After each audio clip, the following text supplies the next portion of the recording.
Why is kidnapping an everyday thing now? That's just how it is, man. Burger Reich is upon us. It is how it is what it is, you know? That's just how it works nowadays. Okay.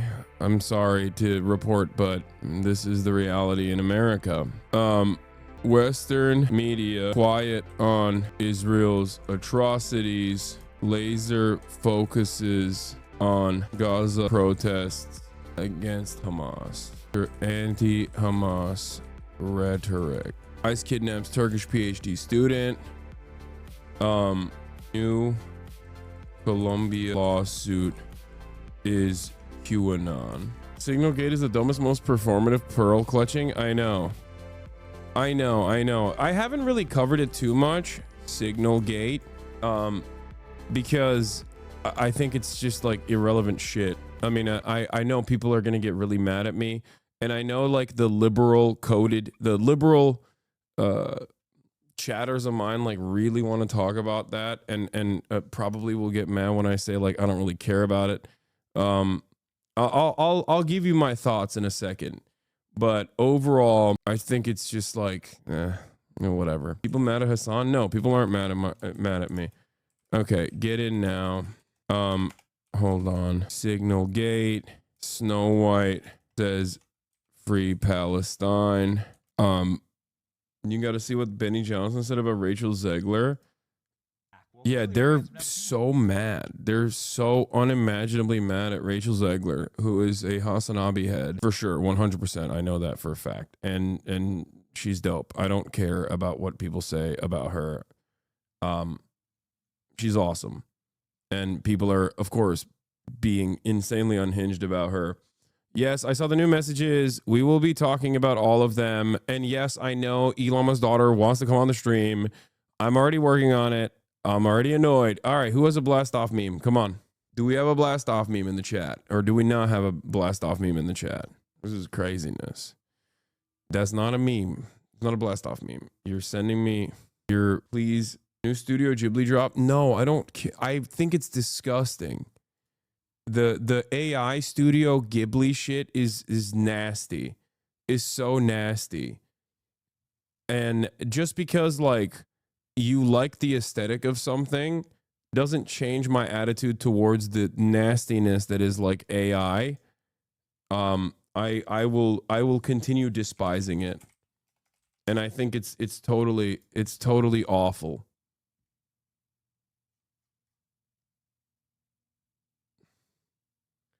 It's soulless, and it is also additionally it's extra fucked up because we know the OG's opinion on AI.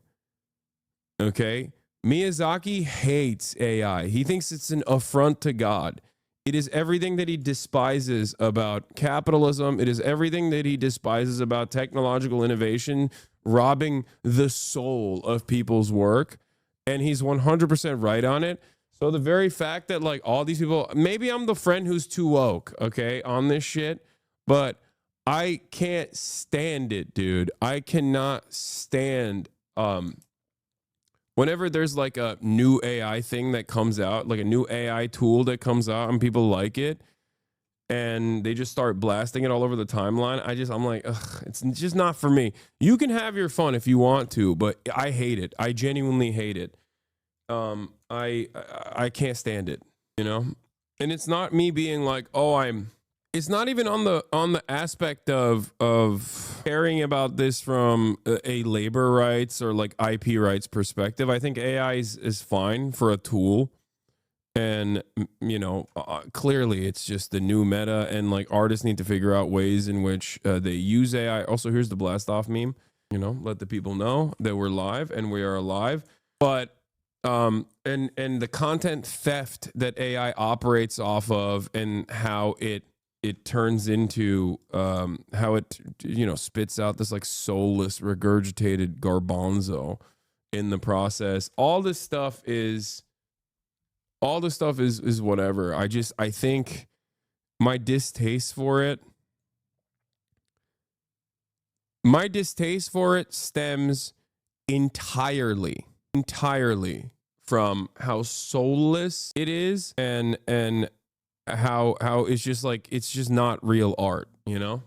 Yeah, there's that famous spot where like someone talks about artificial intelligence with Miyazaki. Yeah, here's Nobuo Kawakami, chairman of Dwango, Japanese telecommunications and media company, explaining artificial intelligence model which learns certain movements. This is like many, many years ago.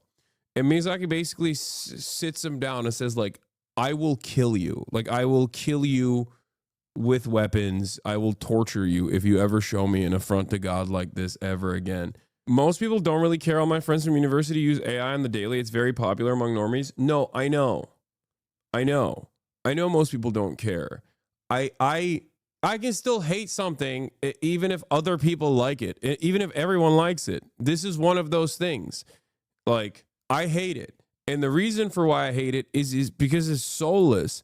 And when I see so many people genuinely appreciate it and like use it on a regular basis, it makes me feel like we are devolving. Like, that's it. That's what it is. That's unironically like my major takeaway. It's not even on the labor front. Like, it's not even on the labor law or stealing other people's artwork and all of the years of brushstrokes that they've put into to making the best art possible. Like, all that stuff is awful, but I think we are unironically destroying the last aspect of what makes us human while simultaneously killing the planet for it.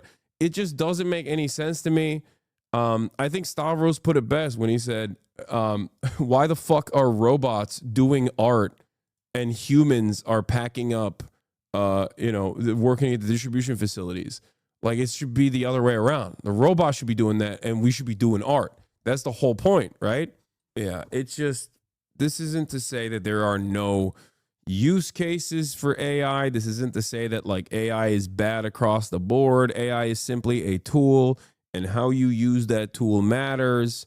I just am stating that, especially when it comes to art, like, I don't know, I find it fucking soulless. I find it awful. It's also always funny whenever haters will try to be like, Hassan, you're using AI art. Or that's the secondary aspect of it that's really annoying. Whenever I like listen to someone do a text to speech and it's not AI, but everyone now then goes, oh, is this AI? Why are you listening to AI? It's like, no, it's not.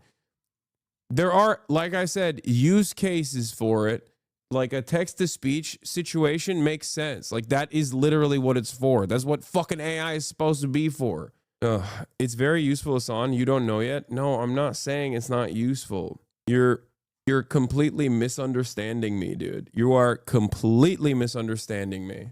I never said AI is never useful at all. I think that there are, like, real-time translations. That's a perfect use case, okay? Real-time translations from one language to the next is great. Being misunderstood is a full-time job for you now? I know. Anyway, I think that this is the one aspect of it. Like, generative AI, when utilized like in Photoshop as artists use it as a tool, perfectly valid, okay? That's what it is. That's what people use it for, and it's great.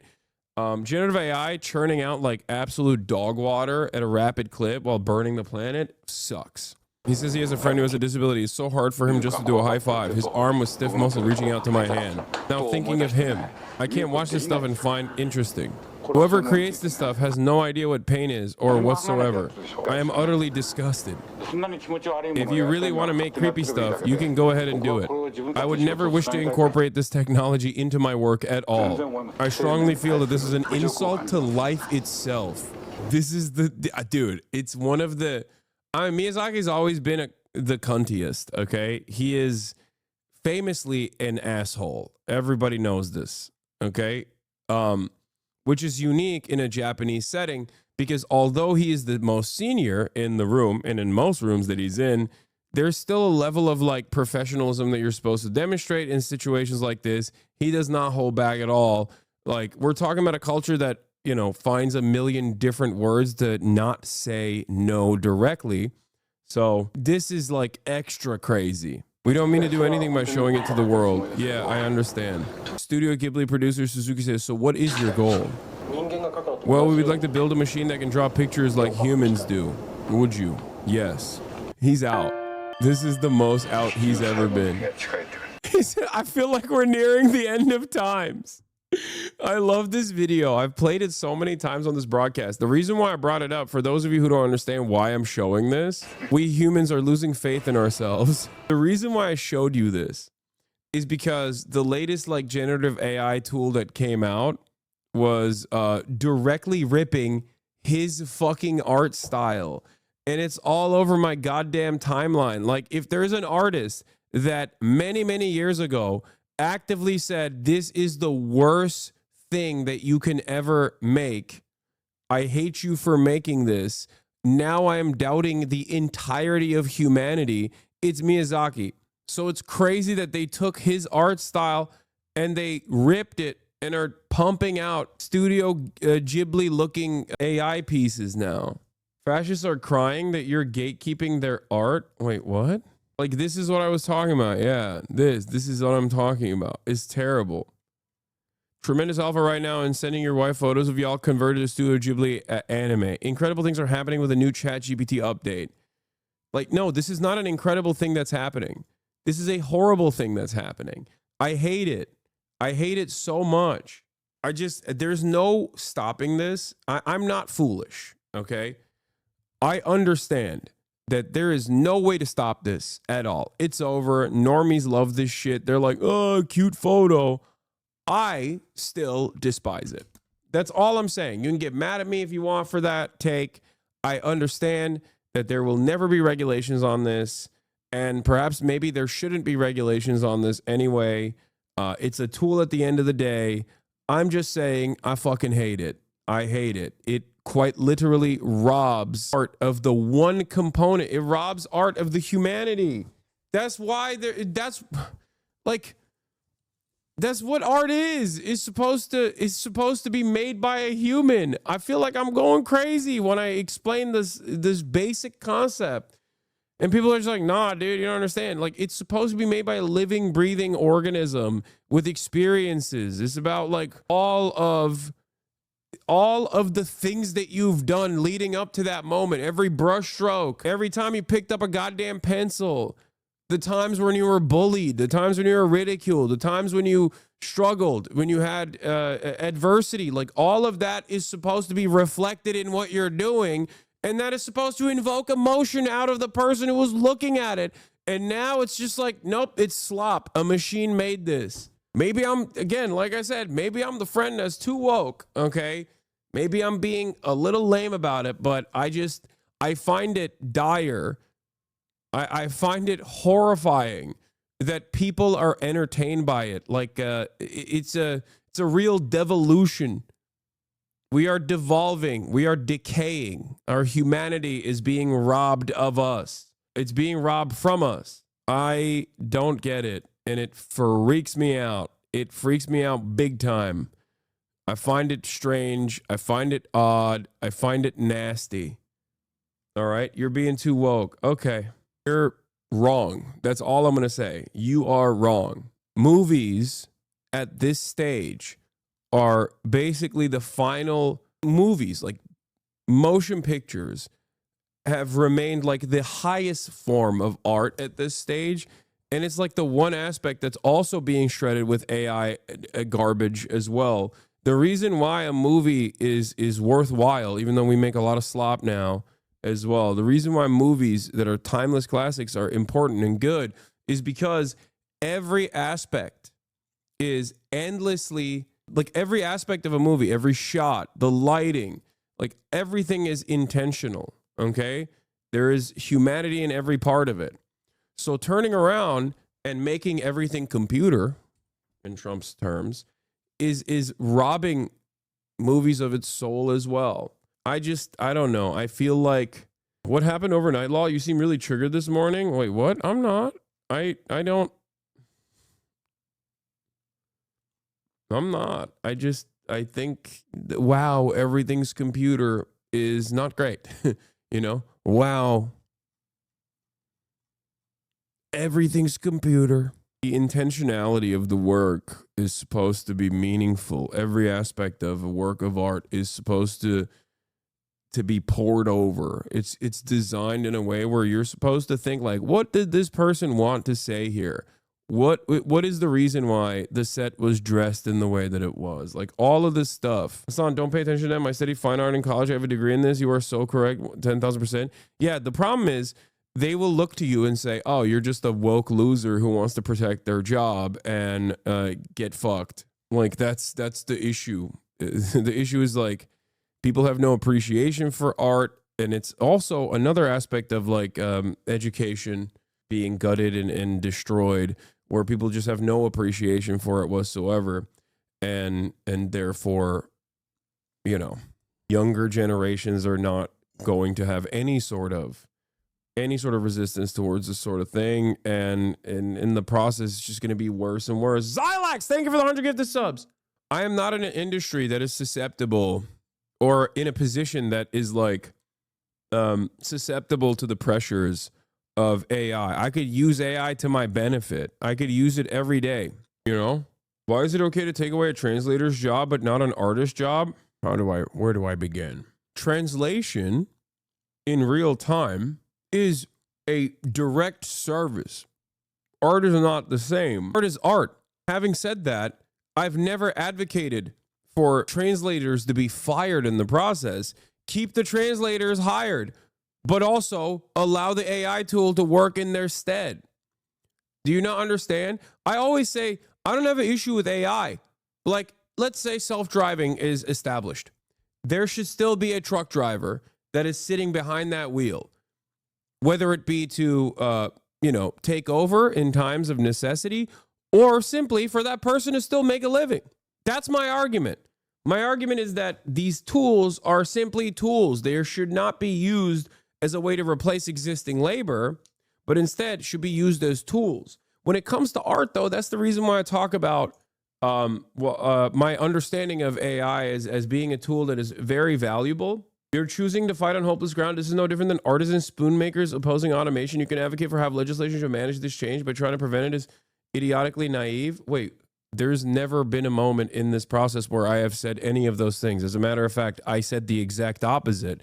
Every time I talk about an issue, maybe I'm just bad as a communicator. I'm beginning to recognize that I'm just not a very good communicator, I think, because I said exactly those things that you just brought up. I feel like a lot of my commentary revolves around me just having to repeat everything that I've said over and over again, a million times over, until people understand. People go, okay, my bad, I misunderstood you. Anyway, Trump is going to be making auto tariff announcements at the White House soon at 1 p.m. in 45 minutes. You're not a bad communicator. You're suffering from your own success by having to over-explain to most people. Okay. Atlantic Magazine released more texts about the Yemen strike plan from the group chat. We'll start off with TextGate. We'll start off with that. TextGate, Yemen Gate, Houthi group chat gate, whatever you want to call it. I have a lot of unique thoughts on the matter that I haven't really seen be broadly reflected in other mainstream outlets. So let's take a look at what's going on here. This is CNN Breaking News. All right, we have breaking news. The Atlantic has just published a brand new piece by Jeffrey Goldberg and Shane Harris. And it has the details and the text messages that the government says was not classified. And it tells you all about what is happening 31 minutes before they launch the planes that drop the bombs in Yemen. Brian Stelter joining us now with more details. There are huge revelations in this, and they certainly, how would you describe what you're seeing in the text messages? These are shockingly detailed descriptions of the bombs that are about to fall in Yemen. Sorry, I was blowing my nose, I can't talk. Sorry, I was blowing my nose, so I muted myself, and then I started hiccuping, so I can't even talk. Oh my God. All right, whatever. I'm not even saying anything. And Jeffrey Goldberg is getting these details many minutes before the bombs fall. If this is not classified information, I would like the president to tell us what would count as classified information. Now, The Atlantic is publishing this on theatlantic.com because Trump and his aides have said that none of this is classified. That has been the main defense from the Trump White House in the past 2 days, that these text messages were a mistake. Goldberg never should have seen them, but nothing was classified. Nobody was in any danger. That's the argument we've heard advanced. Because of that argument, Goldberg went back to his colleagues and talked with his lawyers at The Atlantic, and they decided to go ahead and publish the text messages that they had originally withheld. Remember, Goldberg withheld some of this information because he thought it could risk national security, because it could have put U.S. military members in harm's way. So now he's decided to go ahead and publish the full unredacted text message chain with one omission. He is still withholding the name of a CIA employee because the CIA has asked him to do so.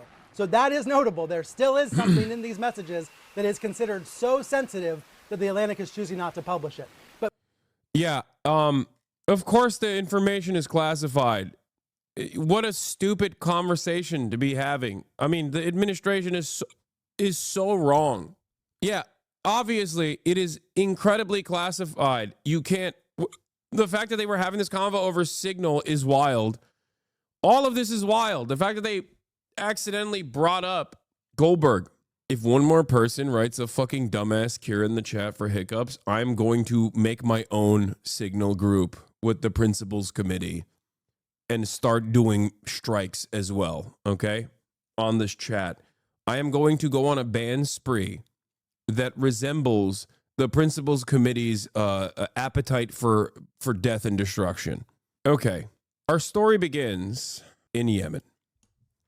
As you guys know, the Ansar Allah movement, led by the Al-Houthi family, also known as the Houthis, which was redesignated as a terrorist group under the Biden administration under Operation Prosperity Guardian, has been maintaining a blockade on the Red Sea, which happens to be along their coastline.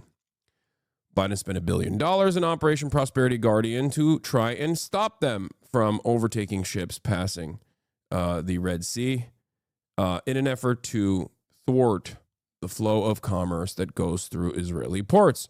They actually saw a lot of success in this process. The people that, on the other hand, saw a lot of failure in this process was the American government. The American government spent $1 billion and did not end up stopping the Houthis from being able to overtake ships and make it virtually impossible and far too dangerous to allow commerce to flow through the Red Sea.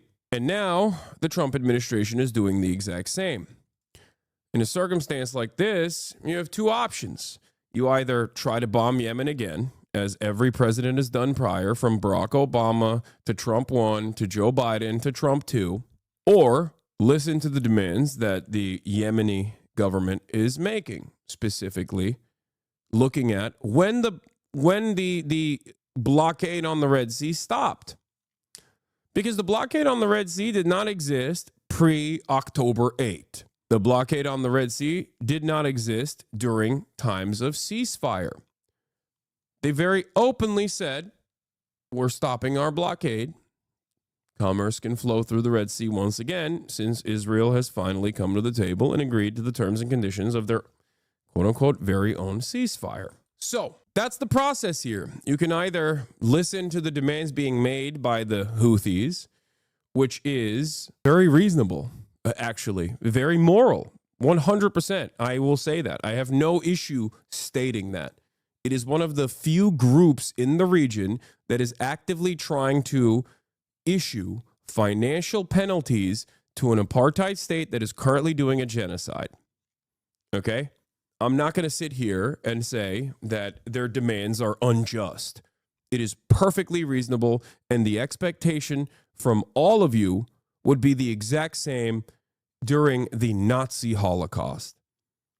If people were trying to disrupt supply lines going into Germany at the time, if they knew that the concentration camps were being built and set up and the Holocaust was taking place, I'm certain that no one would criticize the resistance, just like no one would criticize the Warsaw Ghetto uprising, unless you're a fucking Nazi, in which case you would criticize those things.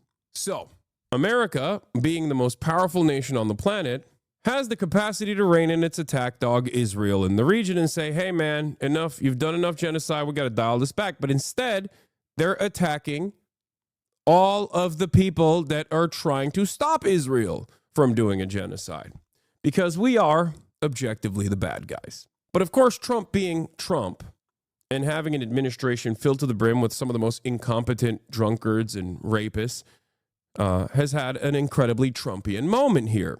Mike Waltz, the National Security Advisor, sets up a group chat on Signal. It's a commercial application that anyone can use. Very strange. Normally, classified information should be documented and kept to secret back channels of communication. You should never use an application that can use the fucking phone numbers in your personal contacts list on your personal phone to make matters of state security, to communicate with people on matters of classified information and war, okay? There's a secondary side to the story that I don't see a lot of people talking about, which is that Signal conversations are slated to be deleted. They get deleted after a certain period of time, and I'm fairly certain that this group chat, the Principals Committee group chat that they had set up, that they actually invited Goldberg, Jeffrey Goldberg, the editor-in-chief of The Atlantic magazine to, accidentally, was slated to be deleted. This is illegal. This is illegal. These sorts of conversations are supposed to be documented and logged. It doesn't have to be revealed to the public, but they're supposed to be documented and logged. The very fact that they are having secret convos like this that are slated to be deleted is dangerous. Okay? It is a way to skirt accountability, and that is precisely the reason why it is illegal, just so you understand. Disappearing message time was set to 1 week. As I said, these are the text messages that were fully revealed, from what I understand, by Jeffrey Goldberg and The Atlantic. And as you can see, it says, Michael Waltz, National Security Advisor Michael Waltz, added you to the group alongside 18 other members. Every single person on that Houthi PC small group is a person that's supposed to be there. Well, I guess technically no one is supposed to be there because it's not supposed to be on Signal, but these are the people that are supposed to be having this conversation, with the exception of Jeffrey Goldberg. Now, my opinion on this is a little bit different than the way that the media is covering it, because everyone is focusing on the incompetence of this administration. Everyone is focusing on the national security issues that this presents. As someone who thinks that the American actions against the Houthis is completely unjustifiable and on the wrong side of history and on the wrong side of morality, as someone who believes that the American State Department could do a whole lot of good and refuses to do so and does a whole lot of bad instead, I don't necessarily care that they are being incompetent. I wish that they would be less belligerent and still be incompetent. I care about their belligerent nature. I care about their violent nature. I don't necessarily care that they are being incompetent and accidentally revealing the comings and goings of how the executive office makes wartime decisions. And I've always maintained that I'm pro-leaks, okay? And there it is. This is from April 14th, 2023. I like leaks. I don't care if it's because you saw massive harm being done to civilians at the hands of our military and wanted to blow the whistle, or because your Groyper Discord kittens were acting out of line and you needed to teach them a lesson. This is what I said about the Groyper military guy who leaked state secrets back then. Leaks are good. I'm pro-leaks. I am always pro-leaks and will continue to be pro-leaks. This is how good journalism happens. Now, of course, lucky for them, even though they were unlucky and invited Jeffrey Goldenberg into this conversation, lucky for them, Jeffrey Goldenberg is not a good journalist. He's a bad journalist. He's a stenographer for the State Department. He has actively championed the Iraq War and followed through on the lies that the American government was presenting. So for that reason, he managed this in, I think, the worst ways possible, because he's a careerist. That's precisely the reason why the National Security Advisor, Michael Waltz, had his phone number to begin with. Okay?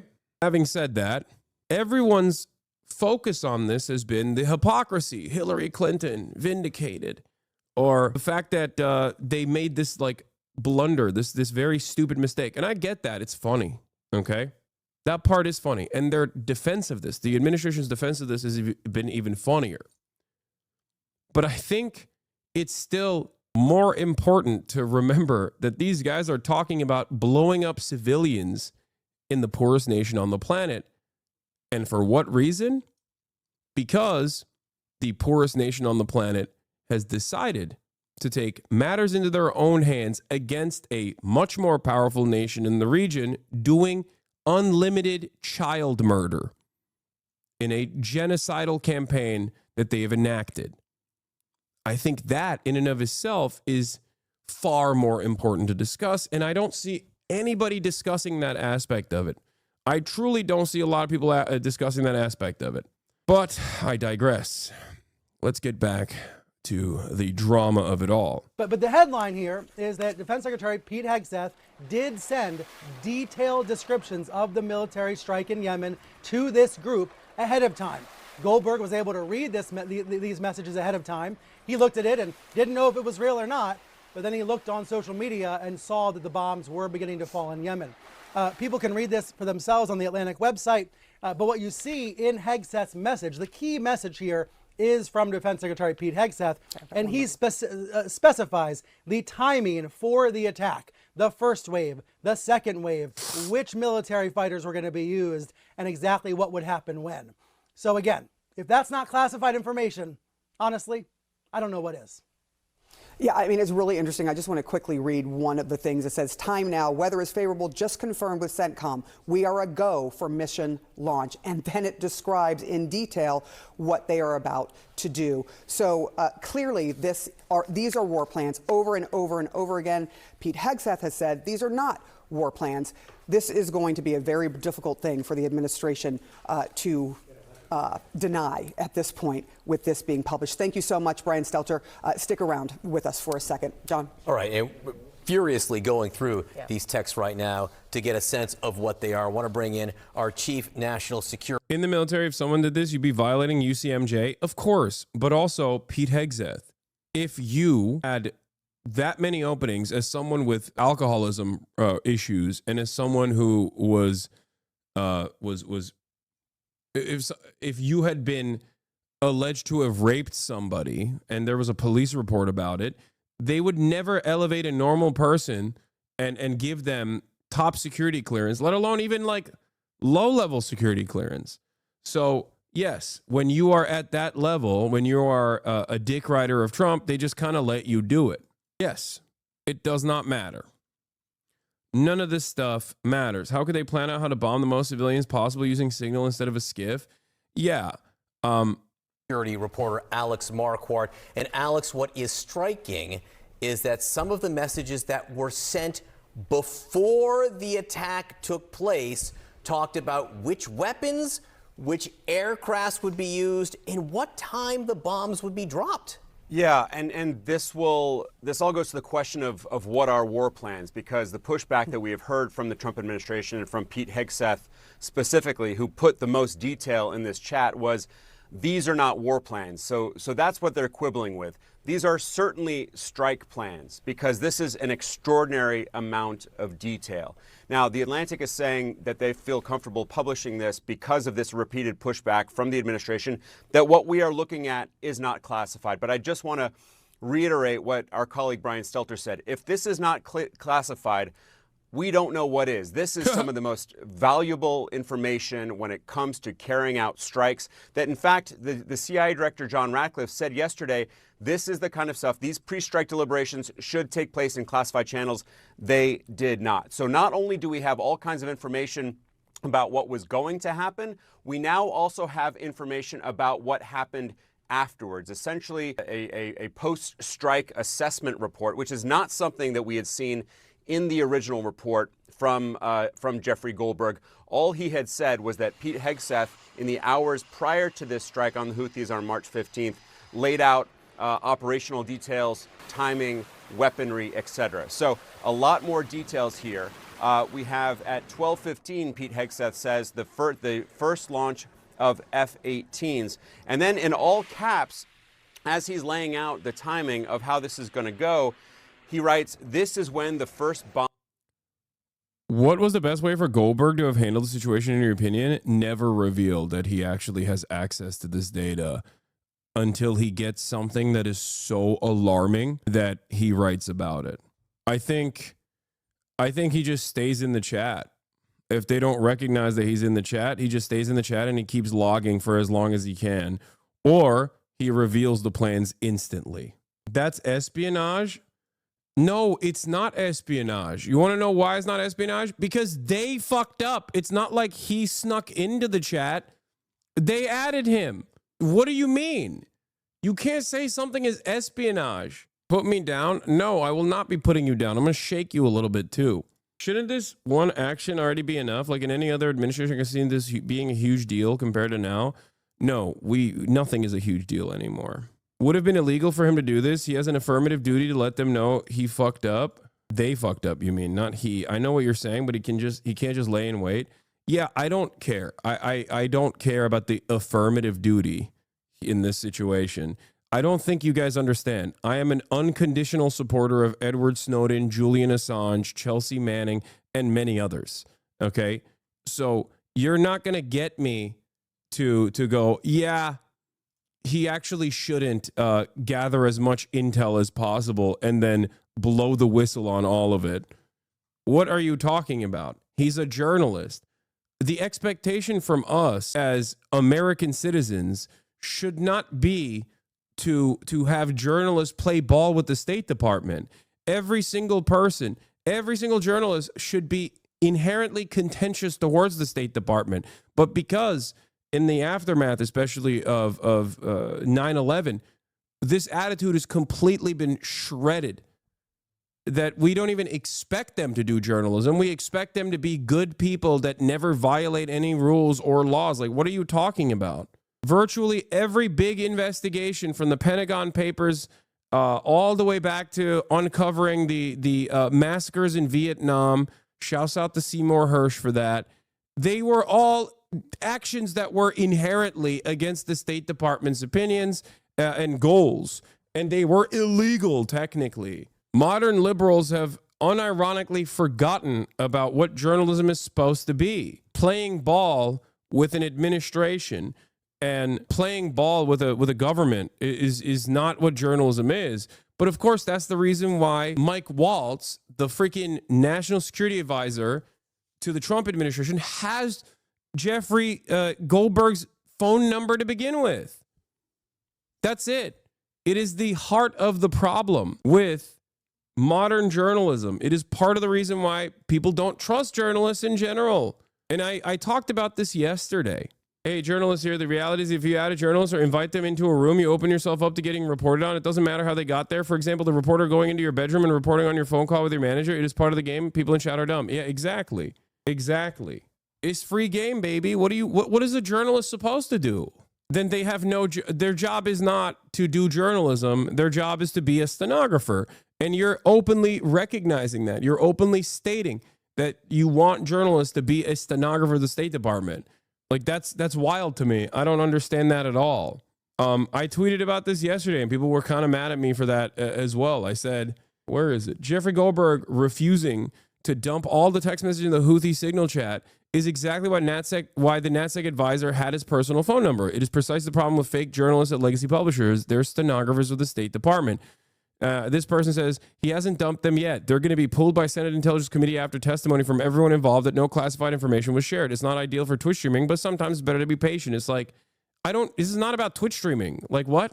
The expectation that you have to wait for the State Department to tell you what you are allowed to report is insane, you know?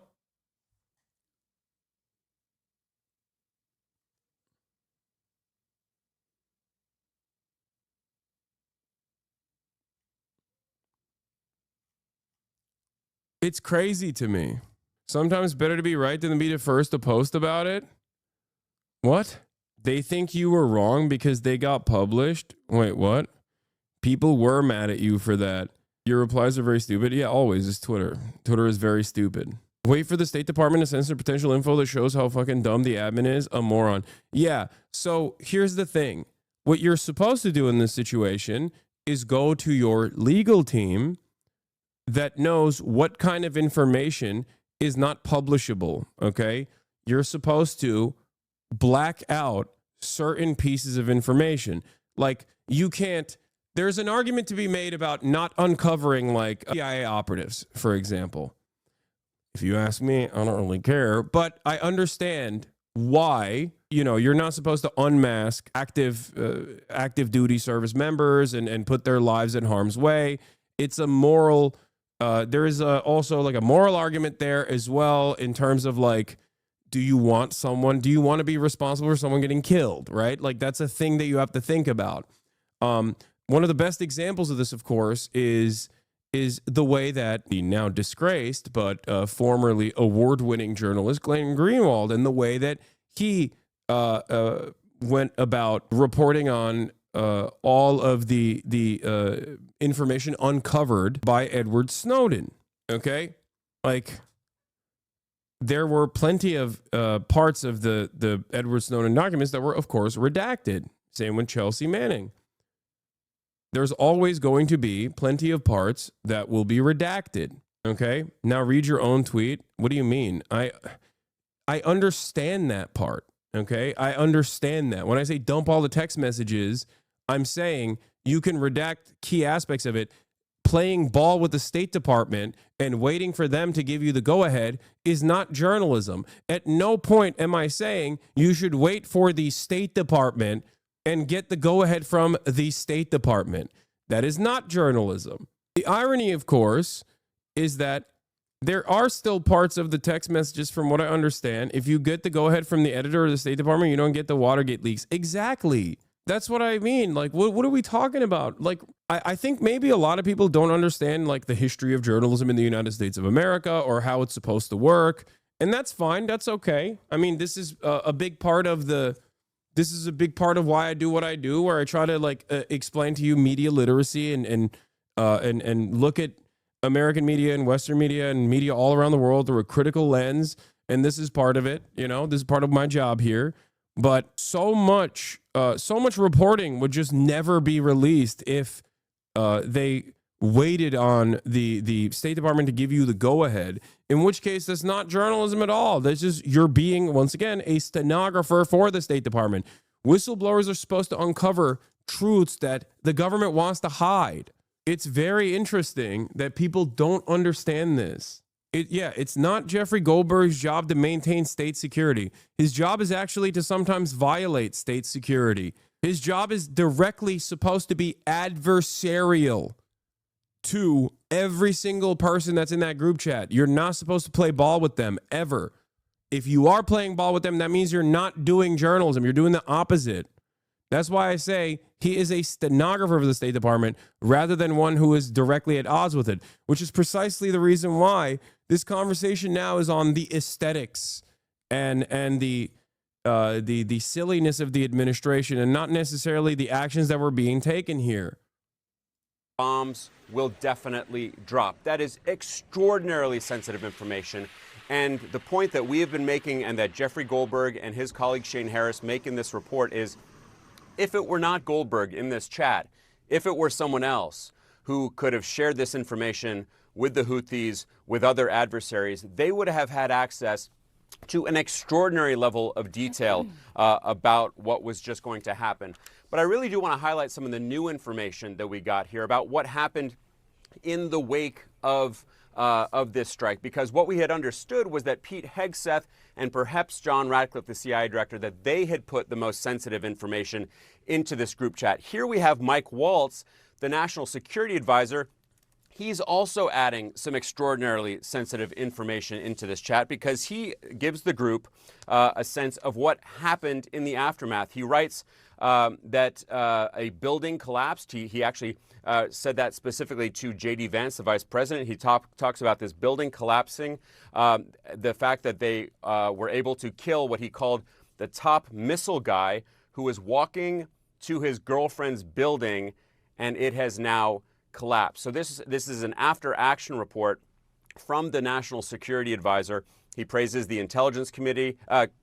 He praises Pete Carrilla, the head of Central Command. So this is just, again, a remarkable... How can people see the state media as a sign of totalitarianism, but want the State Department stamp on all information. I know. It's like people talk about the restrictions placed upon free press in China, and then without a shred of irony will unironically say we need to implement similar structures here in the United States of America. And it's like, how are you? No, I want journalists to operate freely and be adversarial both in China and also in the United States of America. Like, what are we talking about? It's very important. Like, why are we waiting for the stamp of approval from the state for journalists to do their job? If that was the case in every single story, there would be so much information that you'll never get access to. Required reading in journalism school should legit be manufacturing consent. Changed my whole perspective on how I work after I read it. Yeah. Level of detail. We have heard in the past 24 hours the Trump administration sticking to their guns, saying that none of this is classified information, but that they don't want it out there because they don't want, as Carolyn Levitt said, internal and private deliberations amongst high-level senior staff to be put out there. They objected to this release, but we now have much fuller detail in terms of what was in these text messages on this Signal chat. And of course, guys, this comes just especially this administration, you have no duty to defend them. You, as a matter of fact, I would say, have a duty not to defend them, to constantly present yourself as an adversary. If you are a journalist who cares about this job, who cares about the future of journalism, who cares about the future of democracy, theoretical or in practice, you have a duty not to work with this government and to do the exact opposite. It's crazy. There is nothing, no holds barred. It's crazy to me that people still maintain this notion that you have to make sure that the information is that you're presented with due to the ineptitude of this administration is one that you have to get additional stamps of approval from the state from. Like, get the fuck out of here. How is that any different than like having a military censor, like in the IDF, carefully go through everything that you are releasing?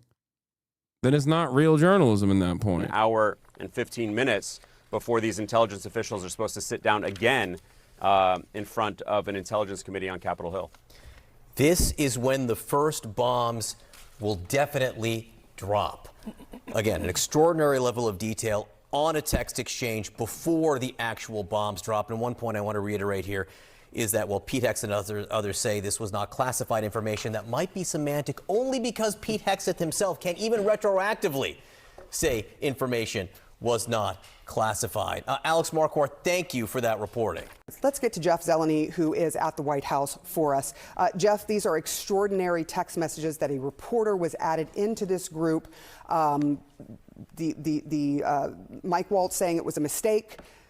How is the Trump administration and the Trump White House going to explain this? And are you hearing anything from them? Because they have been standing by all of the members of this group, including the Secretary of Defense, Pete Hegseth. Look, Sarah, as you're just saying there, we're getting an extraordinary minute-by-minute look at some of those messages now that The Atlantic has published in the wake of the president's and others' assistance yesterday. There was no classified information in these, but we're also getting a peek behind what led to the publishing of these. The Atlantic, we're told, as they're writing in the magazine this morning, that they alerted the White House and other national security agencies and said that they did plan to publish and ask if there were any objections. So the White House press secretary is pushing back again this morning, a very familiar page from the Trump playbook, and again attacking the Atlantic, calling it a hoax, going after.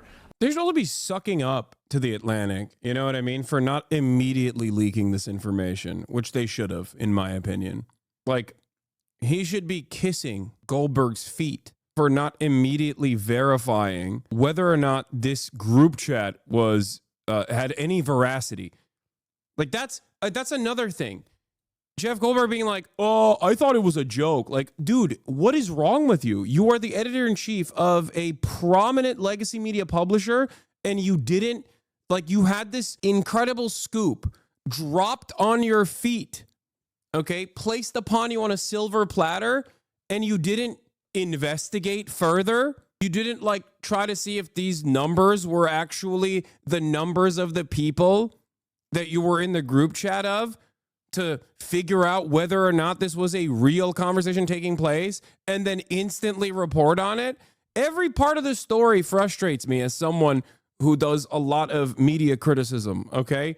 Like, it's insane to me that he was just like, oh, I was in the group chat and I was like, oh, this is a funny meme. Like, you're not a random guy. You're not a random guy. You should know better. And then he left the group chat too. He's like, I'll see myself out. Peace, boys. Every part of this is so frustrating. Him saying he thought it was a joke is a lie, bro. Yeah, I'm willing to bet that is a lie. Yes. Some long-held grievances that the president has held with Jeffrey Goldberg, who's been the author of several pieces over the years that the president has not liked. But the White House press secretary is also going after a Wall Street Journal editorial this morning that is taking a specific look at Steve Witkoff. He, of course, is one of the president's close friends, who's a Middle East envoy. He was meeting with Vladimir Putin on March 13th, at the time that all these conversations and signal messages were going on. But the White House is pushing back and saying he was not using his personal phone while he was in Moscow. He was using a government phone when he returned back. But the actual substance of this, so this is what certainly will be shined a light on at the House hearing that is now scheduled to begin in just a little over an hour. The very specific details of these wartime plans, from the weather conditions for the bombs are about to drop. So again, as we saw yesterday, the light was shining on the defense secretary. We saw the director of national intelligence and the CIA director saying it was up to the defense secretary to answer questions if these were indeed the classified war plans. And now we can see for ourselves very operational. I'm a fan, but why'd you use a rare opportunity to noticeably call out Elon Musk's corruption and racism to invite him to collab and game with you instead? Why do you want to collab with a Nazi? As a fan, I think you should probably understand that if he were to come on this stream, it would not be to simply collaborate and have a tickle party. I think that's just like me saying, like, come on the stream. Are you okay? Like, do you think that if Elon Musk came on the broadcast that I wouldn't use that as an opportunity to ask him some serious pointed questions? You think I would you think I would just like have fun with him, like, and talk about how wonderful he is? Perhaps you should ask yourself how you arrived at such an unimaginably uncharitable and perhaps stupid opinion of me, you know?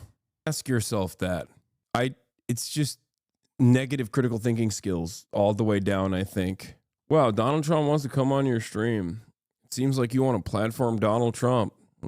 Sweetie, have you thought about the repercussions of platforming the president or platforming the shadow president? Also, it's so funny because, like, Elon Musk, despite his endless stupidity, also understands that invitation is simply bait and didn't bite it.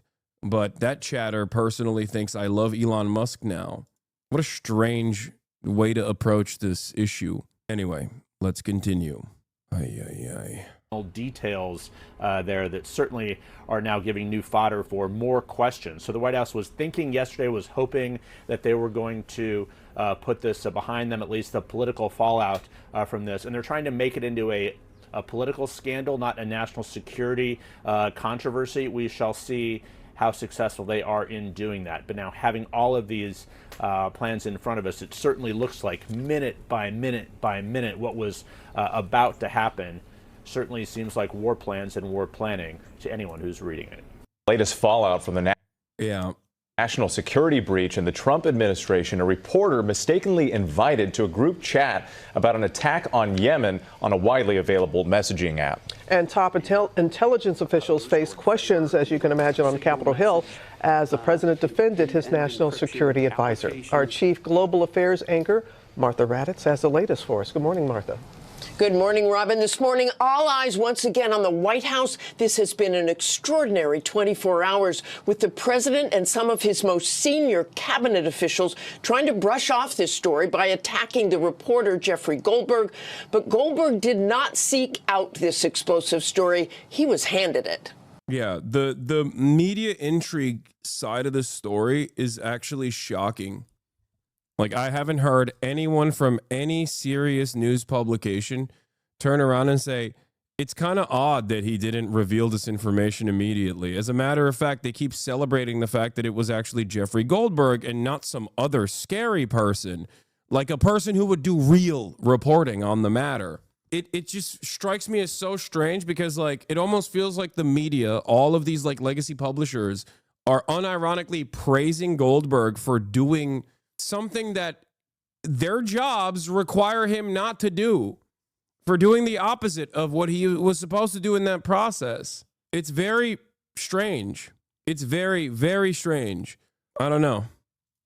This morning, The Atlantic calling the Trump administration's bluff, publishing the entire text chain between the administration's national security team on the operational plan for this month's U.S. attack on Iranian-backed Houthis.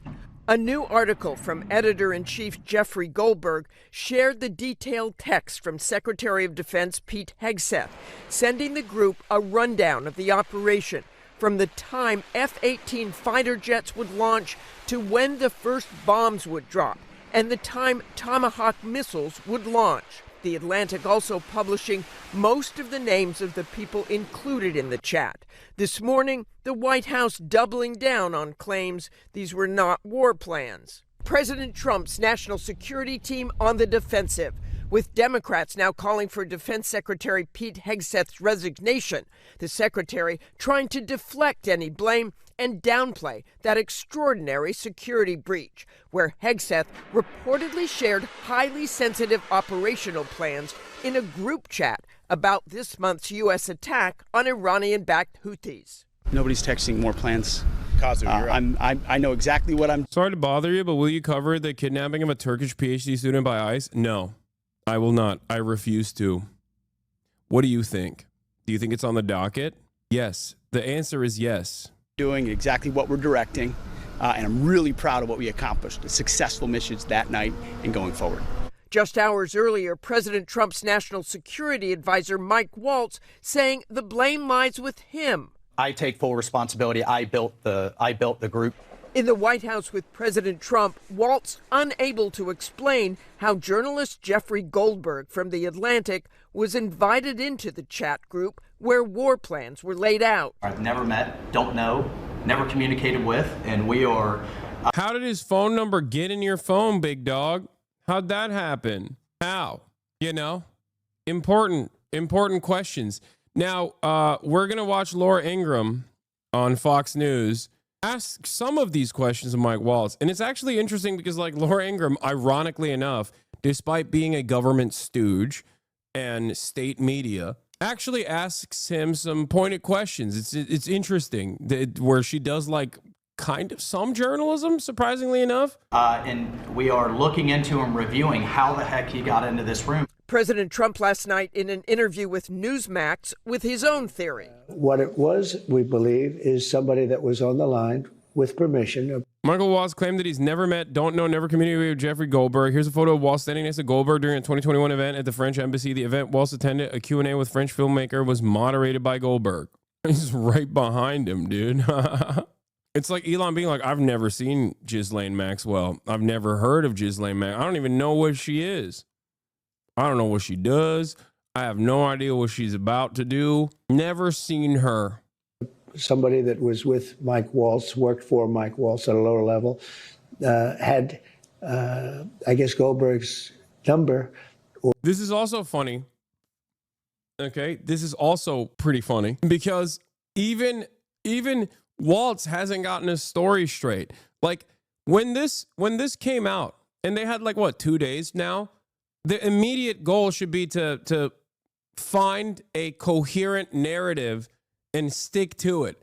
And because they are so incredibly incompetent, they can't even find a coherent, consistent narrative here.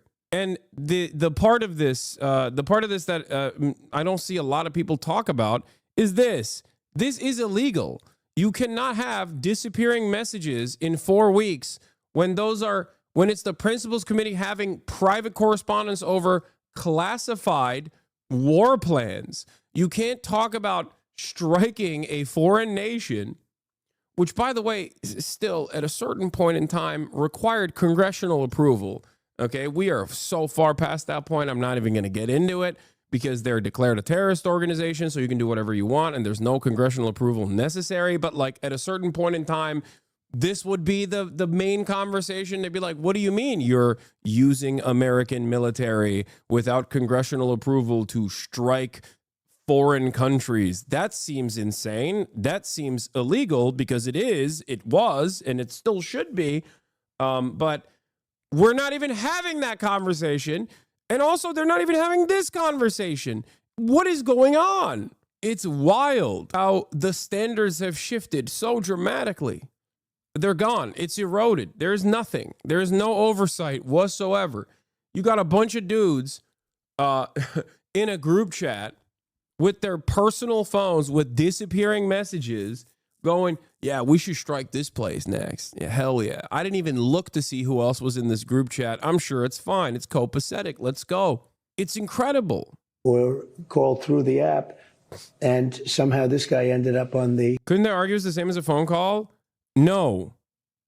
Okay? Because, again, phone calls like this are supposed to be done with... are supposed to be documented.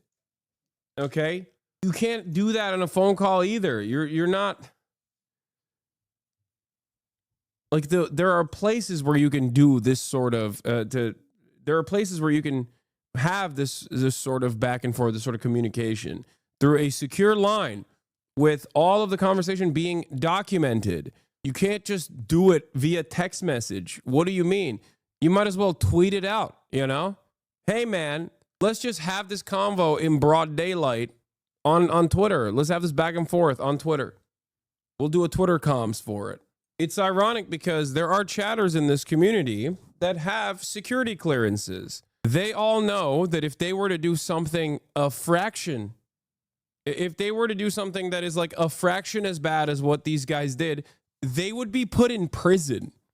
They would lose their security clearance, they would lose their job, and perhaps they would be facing prison time. Because for normal people, you go to jail for this. This is not just like a minor violation. This is a major violation. Call. Goldberg says it was Waltz himself who added him to the chat on the app Signal, where he says he saw texts from Hegseth that laid out specific war plans, saying the plan included precise information about weapons packages, targets, and timing. There was no classified information, as I understand it. They used a app, if you want to call it an app, that a lot of people use, a lot of people in government use, a lot of people in the media use. Signal is an encrypted commercial messaging app, but it's not clear to transmit classified information or presumably highly sensitive war plans. Yeah, here's the video. A leaked private training video from ProPublica that uncovered the... Hold on. How do I... Yeah, so that's where things get really tricky as a political appointee. Here. And you mentioned emails a lot, but Michael, what are other records? Do Signal chats count as records? Yeah, so that's where things get really tricky as a political appointee, especially, for those who've never worked in federal government before. There's plenty of apps and other messaging platforms out there, whether it's deleting messages, encrypted communications, or whatnot. But all the agencies under the federal government are governed by certain records retentions policies. So you have to be careful with whatever agency you're working at, that you're following those policies. That's another way that political appointees get into trouble sometimes, is they're using these encrypted chat platforms or self-deleting messages, and they are, in some sense, violating the law by deleting those. Because if you're conducting official business, whatever communication was transmitted to conduct that official business, that's a federal record, and it needs to be properly retained so that someone can request it under FOIA. And you mentioned emails a lot, but Yep. Michael. They know. Of course, it's illegal. Yes, it is totally not allowed. Big time. Okay, it's super illegal. You can't do that. There needs to be proper documentation. Like, even if it's not made public, it needs to be in the public record, albeit the classified parts will be redacted, but you need to go back and be like, why did these guys make these decisions? It's crazy. Ironically enough, half of the conversation about like Hillary's butter email scandal was about this. National security officials are told to. Trump was like, lock her up. Talking about Hillary Clinton, which, oh God, it would have been so sick if he actually had done that, but he's a coward who lies about everything, including all the good things that he was supposed to do. But, you know, this is what the buttery mails was about. The buttery mails was literally this. To rely instead on secure rooms at the White House and elsewhere. I gotta pee. In 2021, a Pentagon internal watchdog report found Signal to be an unauthorized means of communicating sensitive information and breached the department's records retention policies. But even though the Trump administration is trying to deflect blame, Democrats on the Hill are pressing for accountability, grilling intelligence officials on Tuesday. This is utterly unprofessional. There's been no apology. It's an embarrassment. Senator, you need to do better. You need to do better. Demanding answers from the Director of National Intelligence, Tulsi Gabbard, and CIA Director John Ratcliffe, two officials who were on that signal chain. The growing scandal even has some Republicans breaking ranks with the administration. What do you make of the White House saying that no war plans were shared, criticizing the reporter? That's baloney. I don't think they ought to just be honest and own up to it. Gabbard and Ratcliffe will be back on the Hill today facing more questions, and the controversy could grow. The White House confirming this morning that Elon Musk's team is now involved in efforts that the White House says will make communications more secure and efficient. Robin? So many layers to this story. All right, Martha, thank you. Joining us now, one of the principals who was on that Signal chat, National Security Advisor Mike Waltz. Advisor Waltz, thank you for joining us tonight. The president expressed complete confidence in you today and his entire cabinet. But how did a Trump-hating editor of The Atlantic end up on your Signal chat? You know, Laura, I'm not a conspiracy theorist, but of all the people out there, somehow this guy who has lied about the president, who has lied to Gold Star families, lied to their attorneys, and this Trump hater, how did this Trump hater get on the fucking group chat, Mike? It's so funny. It's just... She's like, why not me? Why do you got the Trump haters in the group chat? I would like to be in the group chat. I mean, Pete's my colleague, for fuck's sake, right? The DOD, the head of the DOD is literally my former colleague. Put me in the group chat. Laura Ingraham, I'll give you my phone number right now. I'll airdrop it to you. Gone to Russia hoax, gone to just all kinds of links to lie and smear the president of the United States. And he's the one that somehow gets on somebody's contact and then gets sucked into this group. Is someone in your intel? Is someone in your intel team trying to cause trouble here? Because that's the scuttlebutt out there. Look, that we have people. We have people. No, look, this is a great group. The president has a great team. This is not first term. No, your team. I'm not talking about the other principals. No. These were principals and a couple of staff that were coordinating, as you saw, having a policy discussion as we went forward.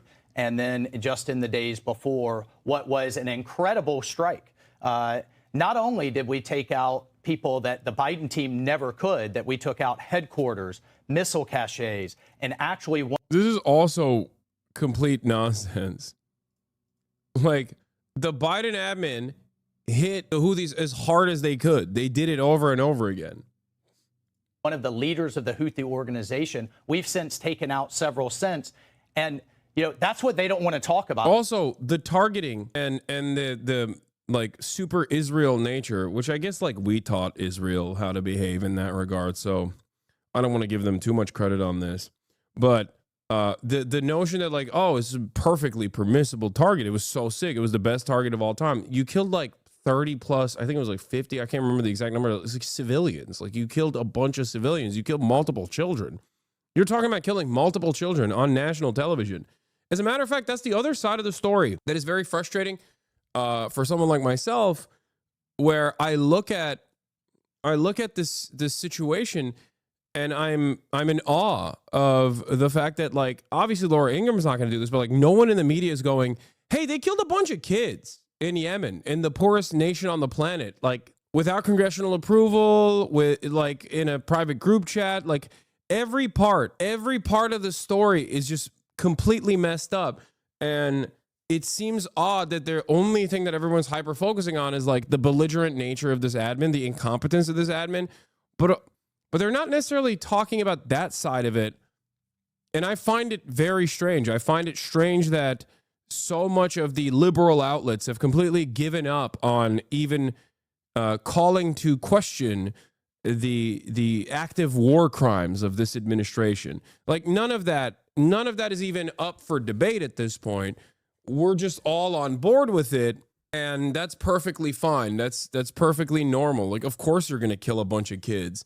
Because if I recall, even under Trump 1, right? Even under Trump 1, when there was a lot of back and forth about all the stuff that Trump was doing, I remember when the Saudi coalition forces that were backed by the United States of America, that were using American targeting systems and using American munitions, when they dropped a bomb on a school bus and killed a bunch of children, that made it into national news. People were talking about how unacceptable that was, that was kind of crazy that happened. And it's weird because it's Trump too, and he's directly doing that. And no one is going, hey, we killed a bunch of kids. Like the American government just killed a bunch of kids in the poorest nation on the planet. What's going on there? That's crazy. Also, congressional permission for military action hasn't existed in my entire lifetime law. I know. I'm a little bit older than you guys. So I know that, I mean, I was a baby at that point, but there was a point in time when people used to say, at least in the media, like, hey, you need congressional approval for this kind of thing. Why are you doing that? Why are you doing that without Congress? So post 9/11, we've completely dropped the ball on demanding that there is multiple authorities that must give approval before the executive office decides unilaterally on making decisions like this, because it's against terrorism. That's why terrorism as a designation is a vague one intentionally, and one that is so damaging in general. It's also ridiculous that collateral damage is not even called into question here. Like, you're just, or the very fact that we're bombing these people at all. Like, there are numerous points that someone like myself cannot wrap his head around before we get to the incompetence of the admin. And everyone seemingly is talking about the incompetence of the admin. And maybe some people in this chat will say, Hassan, this is a good point of attack that unites liberals. Sure, fine. But we're not even scratching the surface if that's all we talk about. If all we talk about in this process is, that these guys are stupid and they leaked this information, then you're not even having a real discussion over numerous other violations, right? Like, the question should be, should we be killing children? Should we be bombing Yemen? Is the answer yes to that question? Should we be doing it without congressional approval? Is the answer yes to that question? What kind of repercussions can we have if we just slap on a terrorism designation, especially when at the domestic front you see a lot of erosion of civil liberties and a potential constitutional crisis, with the terrorism designation being slapped on to random undocumented migrants and even documented migrants that look like they might be undocumented migrants? Without any due process, nobody really cares, and you can just do deportation flights now to a fucking slave labor camp in El Salvador. All of this stuff is tied to one another, and every single day that I talk about this stuff without and when I don't hear other journalists and other figures in the media asking these questions, it makes me go crazy. It makes me feel like I'm the insane one. We are sheepdogging at this point. The media, the American media, is sheepdogging the fascist acceleration, and a lot of people are sleepwalking towards fascism, or we are in fascism, and a lot of people are sleepwalking, and some are goose-stepping. Yeah, Rashida Tlaib said something along these lines, and a lot of people yelled at her for it. She said, more heat for using a group chat than for the bombing itself, and everyone got mad. Denaturalize and deport Rashida Tlaib, says Max Nordau. Muscular Jew, the Nexus of Florida content. I'm pretty sure this guy's not Jewish, by the way. Am I wrong? Didn't this guy get unmasked for being like a British guy, a British Christian guy? Is that the same guy? Am I thinking? This guy is he says he's muscular Jew, but he's not Jewish, I'm pretty sure. Or not muscular either. Yeah, he's some Christian dude. Rashida Tlaib.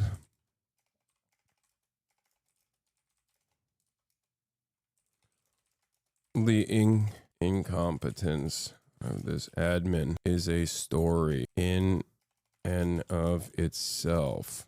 Shocking that we are not asking. 1. Is it appropriate to bomb a foreign nation without congressional approval that led to the killing of children? In a chat where text can be deleted. It is not good even with the approval. I know. I'm giving a point of authority. Do you not understand? The common thread here is that the government can designate anything terrorism or anyone a terrorist and they can do whatever they want and it's horrifying. I know. Yeah. Oh, shit. Wait. Oh, no. I went over the... Is this an ex-Twitter post? I need to like it lightning fast. Hold on. Delete something and update it so it's like... Okay. Oh. Anyway, let's get back to this idiot. They don't want to talk about the success here. They don't want to talk about the hostages getting released. They don't want to talk about the Black Sea ceasefire that we just put in place today as the president ends the largest land war in Europe, or the border. Yeah. They don't want to talk about our many accomplishments. It's like, yeah, they don't want to talk about any of that because, well, you know, the story in and of itself, at least from the perspective of Laura Ingraham and many others, is like, how did you let this happen? Or the fact that Panama just kicked China out of the canal, and success after success after success. So they want to focus on this. It's embarrassing, yes. We're going to get to the bottom of it. I just talked to Elon on the way here. We've got the best technical minds looking at how this happened. But I can tell you for 100%, I don't know this guy. I know him by his horror. Yeah, see, this is, Matt Duss is correct on this. Executive Vice President at CI Policy, co-host of Undiplomatic Pod, former foreign policy advisor for Senator Sanders. Matt Duss and I might have some disagreements from time to time. He's been wanting to come on the stream, by the way. I should have him on the streams soon. But he's absolutely correct on this. Rules of engagement that permit destroying an entire civilian apartment building to kill one alleged terrorist is a part of Joe Biden's legacy. It's still a war crime, though, and Waltz's text is a confession. This is like, weirdly enough, not a aspect that they're talking about. And it's very weird that the media is not covering that angle at all.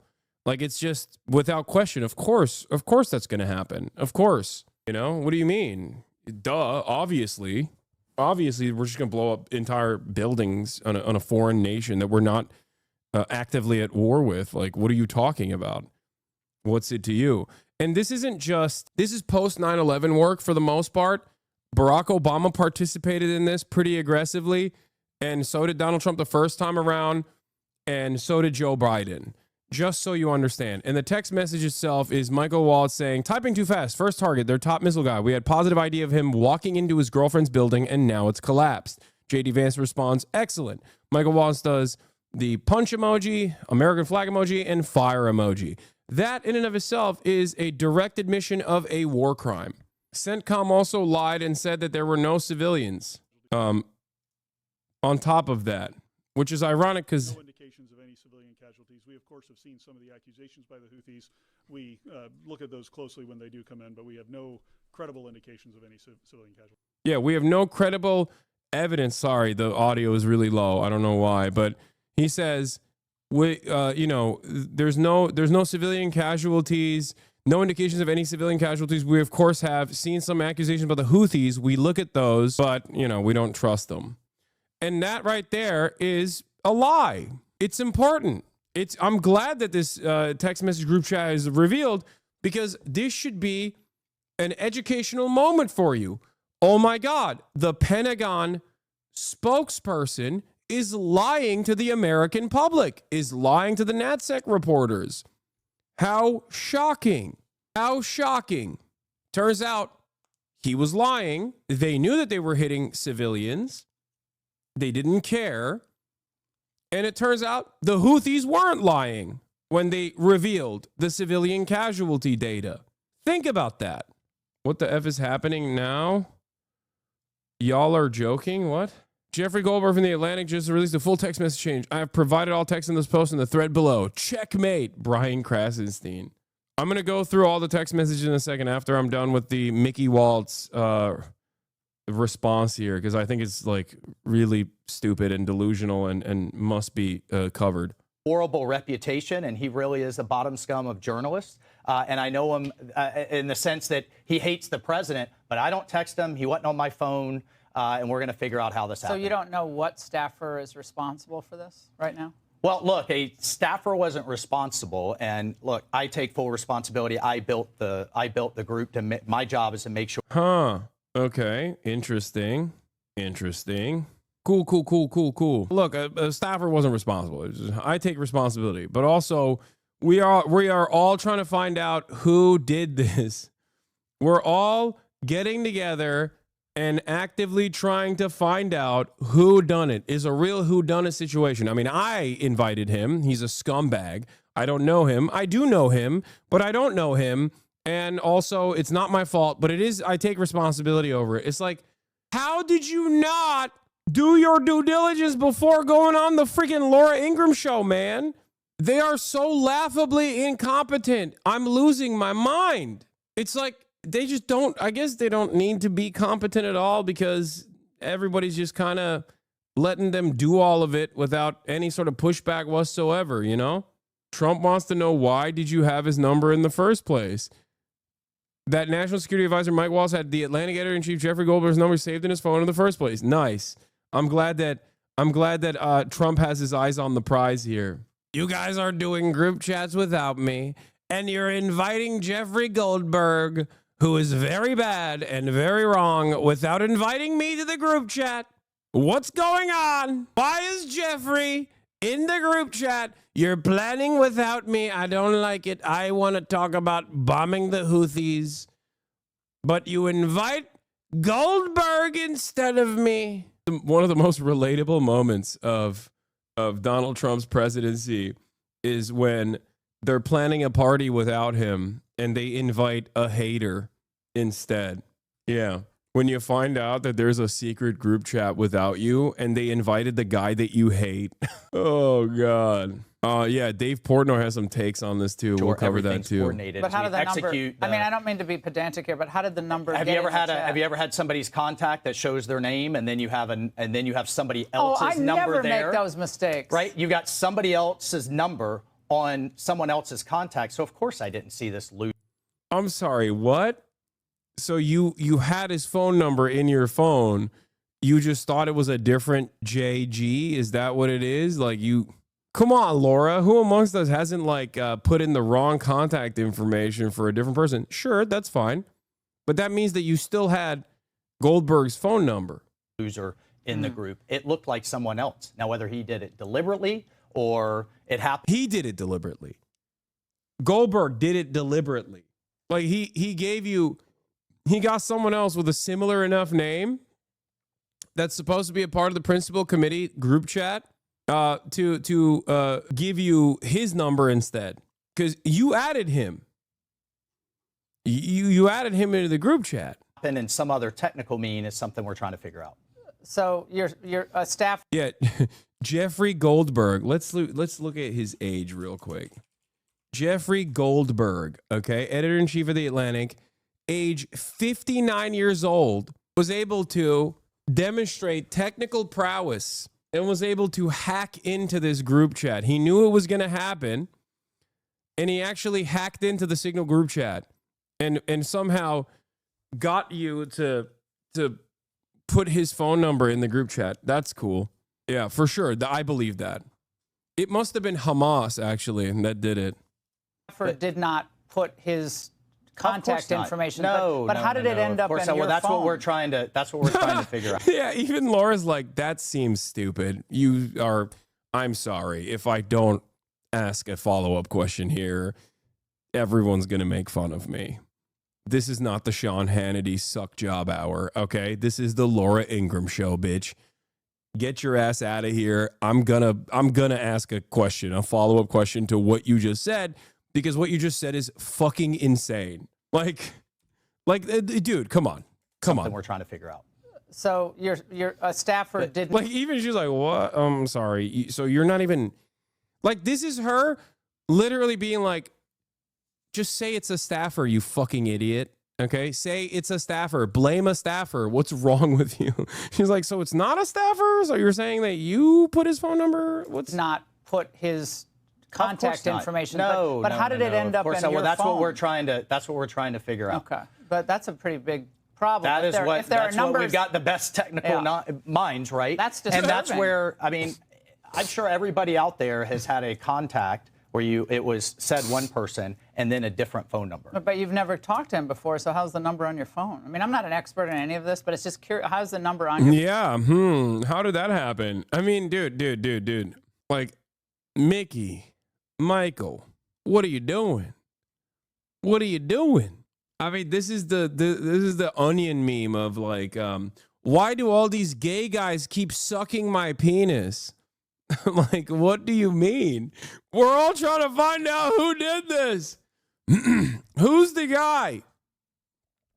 Who's the guy? Who's the guy who did this? I mean, it was me, but like, I'm trying to figure out how, I'm trying to figure out how this kept happening. It's just weird. I don't know. Well, if you have somebody else's contact and then then somehow it gets someone sucked sent in, you that it gets contact. sucked in. Was there someone else supposed to be on the chat? Real technical term from National Security Advisor Mike Waltz. It just gets sucked in. Wait, I'm sorry, what? But it's just curious. How's the number on your phone? Well, if you have somebody else's contact and then then somehow it gets someone sucked sent in, you that it gets sucked in. It gets sucked in. It got sucked in, dude. It was a good suck. That's the man. That's the problem. It just, sometimes it just gets sucked in, dude. It be like that. It do be like that. True. I never thought about that. How it gets sucked in sometimes. LMFAO sounds like me lying to my boss at 17. Yeah. It is tremendous and quite revealing, actually, that these dudes don't even care to come up with a coherent narrative here. Okay? There's none. They didn't even care to do so. He just went on Laura Ingraham and was like, I'll freestyle. It's fine. Like, what are you doing? This guy is the fucking head of the oh my God. National Security Advisor Mickey Waltz, okay? Like, he just didn't even think. Like, a child with a bad grade from a quiz puts more forethought into lying to their parents than Mike Waltz is doing right now. That is crazy. Was there someone else supposed to be on the chat that wasn't on the chat that you thought was on the chat? So the person that I thought was on there was never on there. It was this Who guy. was that? What person? Well, I'm not. Look, okay. Laura, I'm not at liberty to discuss that. Come on. As you know, Laura, I care quite a bit about classified information and who gets to hear it, as you can tell, which is why I'm here right now explaining to you that my phone number, or Jeffrey Goldberg's phone number, got sucked in. That's classified. I can't. I famously care about classified information and not revealing, classified information. Come on, Laura. You can't answer that.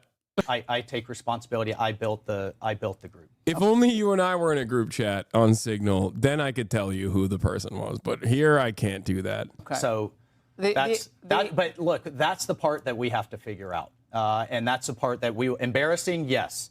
But Pete and I like that because they don't have a coherent narrative on this issue, by the way. Like, they didn't even bring in the troops together and be like, this is what we're going with. Instead of doing that, they're just all saying whatever first comes to mind. Like, Tulsi Gabbard, head of DNI, okay, as soon as the story came out, was like, all of this information is classified. We're going to prosecute whoever leaked it to the full extent of the law. These are leakers. And then immediately after, like, actually, none of it is classified. What? Classified information? All this stuff is perfectly above board. But also, it's really inappropriate that they covered it. And it's like at what point, like, you should have immediately figured out that this was happening and come up with a coherent narrative as to why this was, either not a big deal at all because it's not classified, or a very big deal and it is classified, and a staffer should be your fall guy. I can't believe I'm giving notes, and I assume that eventually this is what they're going to arrive at. Okay, their cover story is going to be, a staffer accidentally put this person's phone number on my phone, and then they accidentally added this person thinking it was someone else. Okay? That's most likely going to be the narrative. But if I could come up with that right now on the spot, like, how did you not figure that out ahead of time? Like, actually, like, why didn't you just say, yeah, say it's a DEI staffer. We had a DEI staffer that was a holdover from the previous admin, and that DEI staffer did this. You know how it is. You know how these like these DEI staffers are. She was a woman. You know, we fired her. Make the staffer fall on the sword. I are veterans.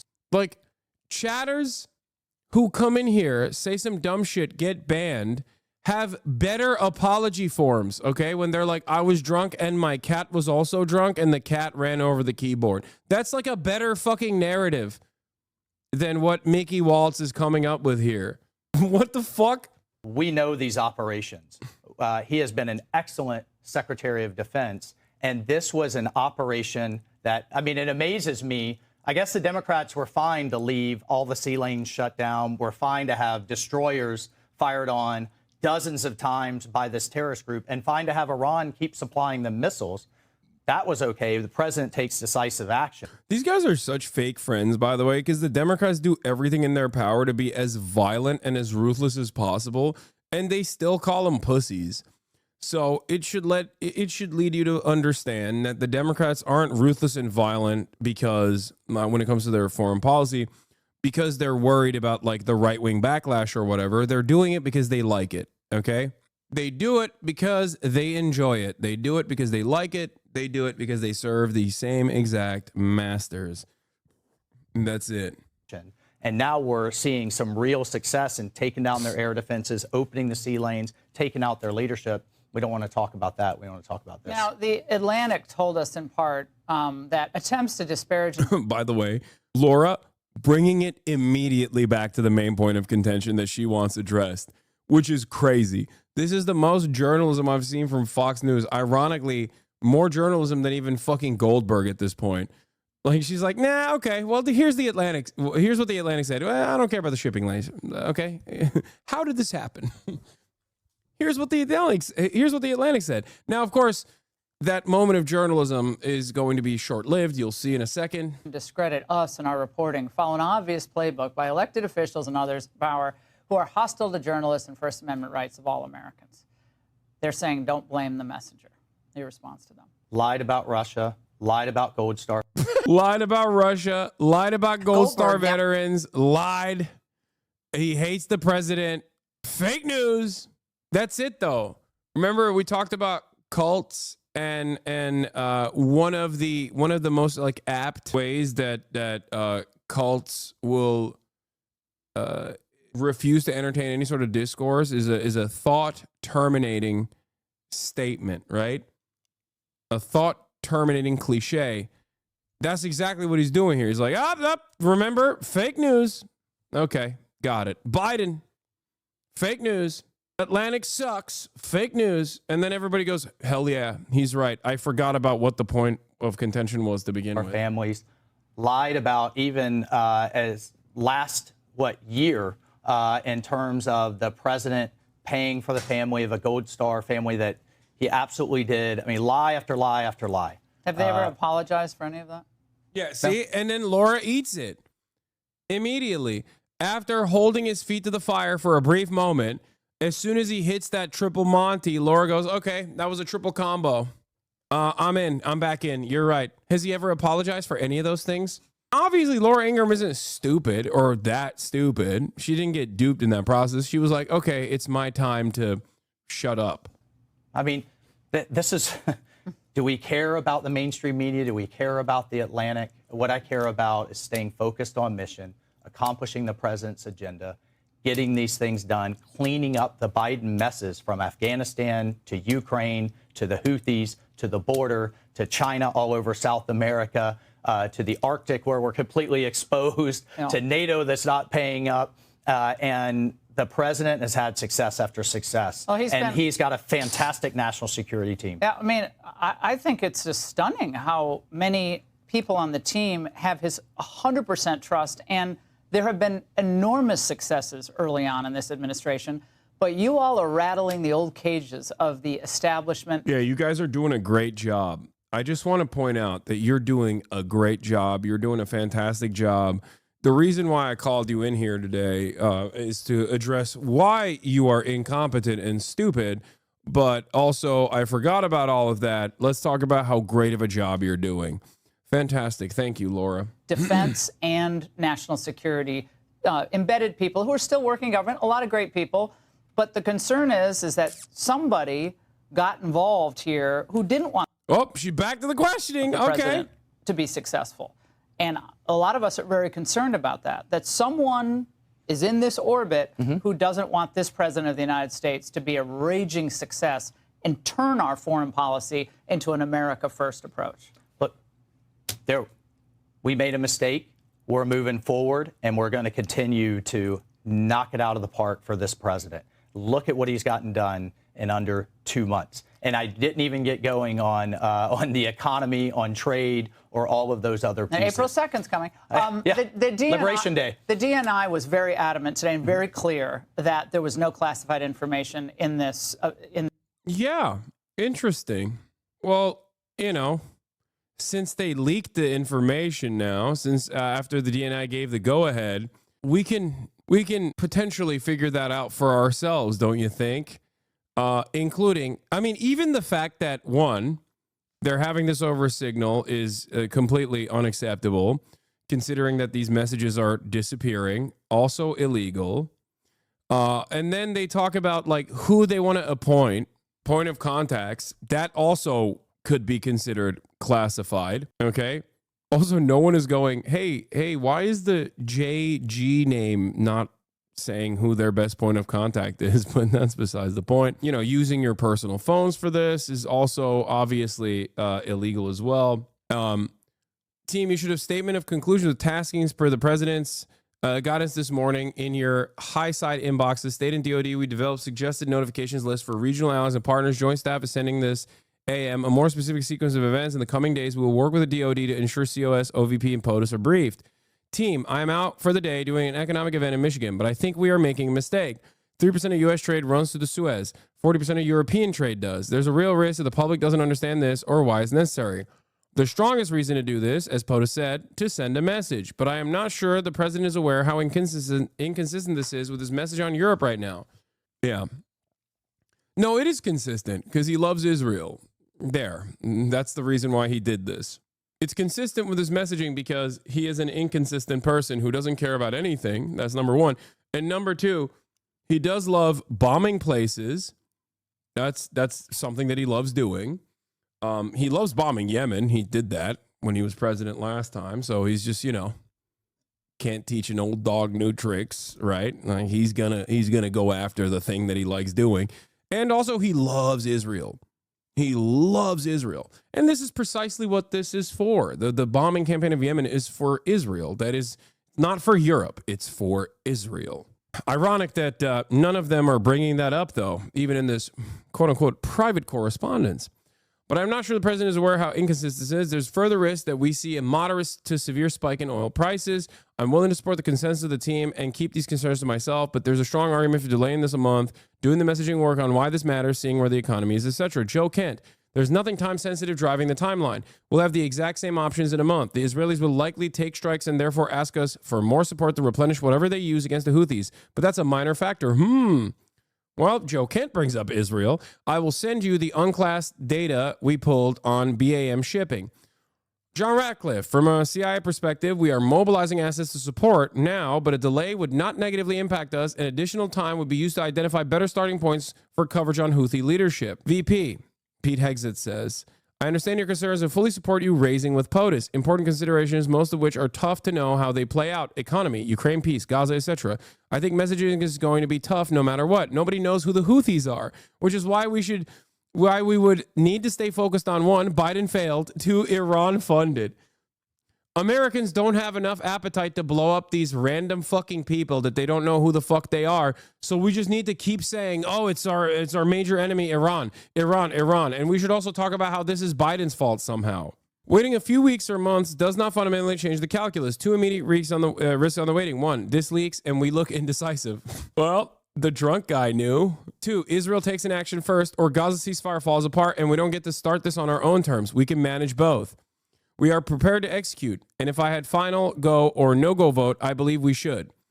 This is not about the Houthis. I see it as two things. One, restoring freedom of navigation, a core natural interest, and two, reestablish deterrence, which Biden cratered. But we can easily pause, and if we do, I will do all we can to enforce 100% OPSEC. I welcome other thoughts. Interesting. Why would the reporter actually report this now, though? Why not earlier, or why not later? Because the reporter is not a real reporter at all. Because if he was a real reporter, at some point, once they start talking about like what targets they're going to strike, he should have revealed this information, or he should have shut the fuck up and kept logging as much info as possible from this group chat until the group chat became dormant. And that's it. Hold on. Okay. The trade figures we have are 15% of global and 30% of container. It's difficult to break that down to U.S. specific because much of the container either going through the Red Sea or still around Cape of Good Hope are components going to Europe that turns into manufactured goods for transatlantic trade to the United States. Whether we pull the plug or not, today, European navies, European navies, oh, sorry, dyslexia. European navies. I thought he was fucking dunking on the European naivete. European navies do not have the capability to defend against the types of sophisticated anti-ship, cruise missile, and drones the Houthis are now using. So whether it's now or several weeks from now, damn, they are glazing the Houthis, by the way. I just want to say, glaze sesh. Poorest nation on the planet, by the way. Poorest nation on the planet. All they have is a dream, okay? A dream and initiative. That's all it takes sometimes, it seems. Whether we pull the plug or not today, European navies do not have the capability to defend against this. So whether it's now or several weeks from now, it will have to be the United States that reopens these shipping lanes. Per the president's request, we are working with the DoD and state to determine how to compile the costs associated and levy them on the Europeans. As we stated in the PC, Michael Waltz adds SM. As we stated in the first PC, we have a fundamental decision of allowing the sea lanes to remain closed. So it seems like they had another principal chat. Seems like he had another one of these signal chats, but this time he's got Jeffrey Goldberg in it, you know? Luckily for us, I guess. SM is Stephen Miller. From a messaging standpoint, we absolutely add this two of horribles on why the Europeans must invest in their defense. Pete Hegseth, I think we should do it. Let's go. I just hate bailing Europe out again. Let's just make sure our messaging is tight here. And if there are risks that we can do upfront to minimize risks to Saudi oil facilities, we should do it. VP, I fully share your loathing of European freeloading. It's pathetic. But Mike is correct.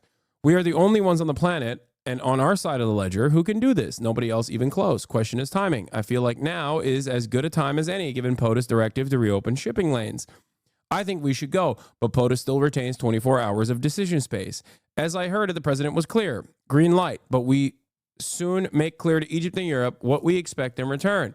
We also need to figure out how to enforce such a requirement. If Europe doesn't remunerate, then what? If the U.S. successfully restores freedom of navigation at great cost, there needs to be some further economic gain extracted in return. Agree. Pete Hegseth, here comes more actually classified, detailed information that I don't think is meant for the public eye in this private group chat on Signal where people are using their personal private phones, which will be deleted, okay? Team update. Time now, 11:44 Eastern. Weather is favorable. Just confirmed with CENTCOM we are a go for mission launch. 12:15 Eastern. F-18's launch, first strike package.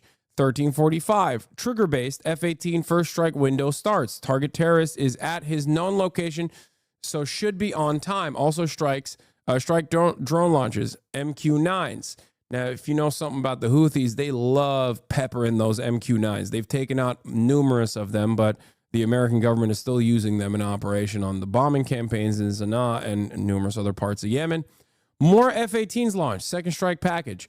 Strike drones on target. This is when the first bombs will definitely drop, pending earlier trigger-based targets.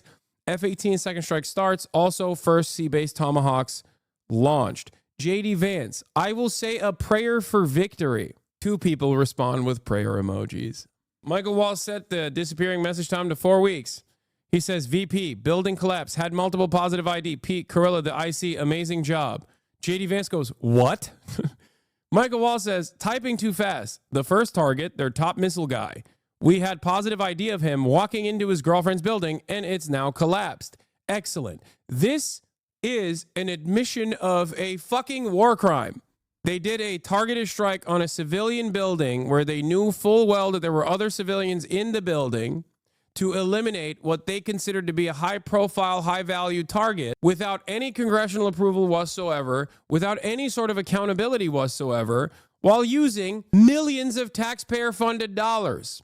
I need you to understand that these are real questions that people should be asking, and yet no one is asking these questions in mainstream news. What the fuck is going on? This is yet another indication that we have devolved as a society. This is over. There are no more interest in checks and balances whatsoever. These motherfuckers are basically making their war crimes public. Having this conversation in broad daylight, nobody cares. Everyone has a fuck you gonna do about it attitude.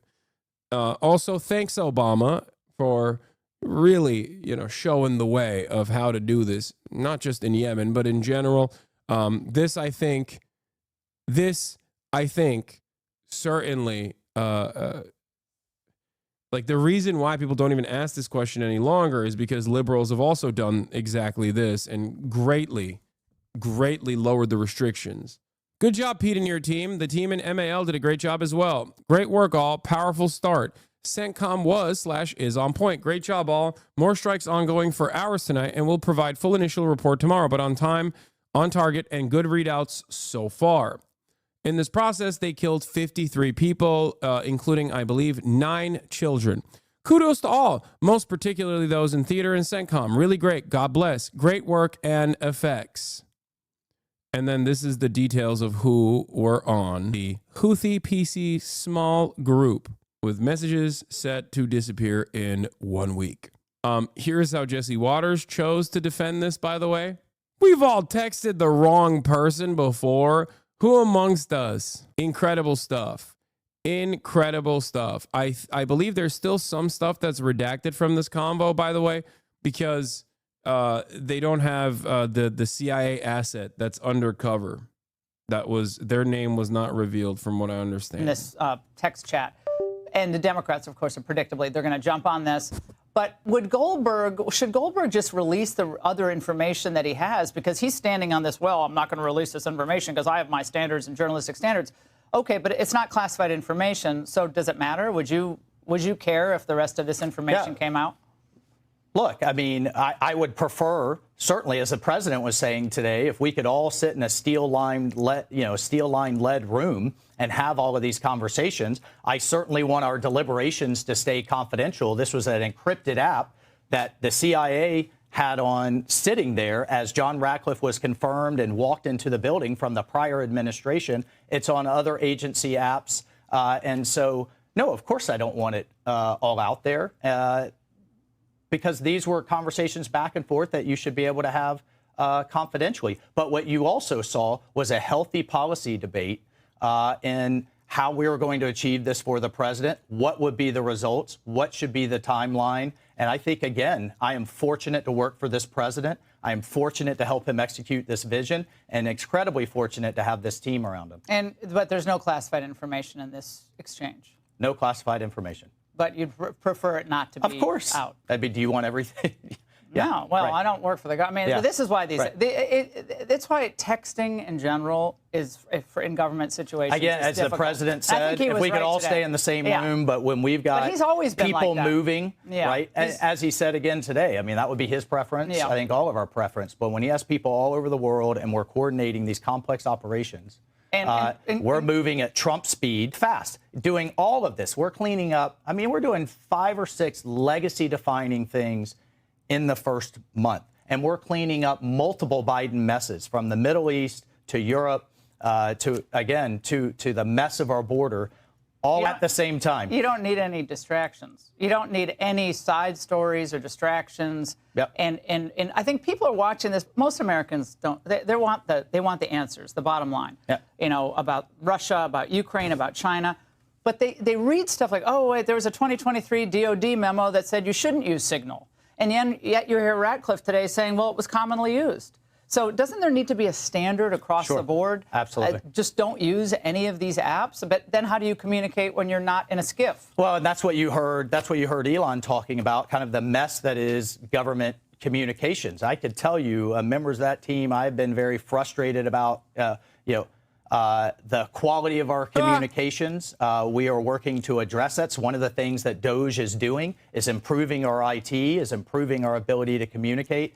And to the extent we get everybody in the same room, always better. Yeah, it's always better. But you've never met Goldberg. He's out there saying you guys have met in the past, but you've never met him. No idea. Wouldn't know him if I bumped into him, if I saw him in a police lineup. Do now. Knew him by reputation about lying about the president over and over again. What I can tell you for certain, certainly wasn't reaching out or talking to him at all. It's funny because he's talking about Goldberg like a scaredy cat, because he knows, like, the way he's referencing Goldberg here is important to take note of. The reason why he's talking about Goldberg like this, aside from, obviously being like, I love my president, Donald Trump, he's the greatest, is also because he doesn't want Donald Trump to think that he was fucking around. That's why he's like, I hate this guy. I hate him. I've never seen him. If I saw him, I wouldn't know what he looks like. I'd spit on his face. Major reason for that is because he doesn't want Trump to think that he has Goldberg's phone number in his phone, which he does. And he doesn't want Trump to fire him. Because what did we talk about?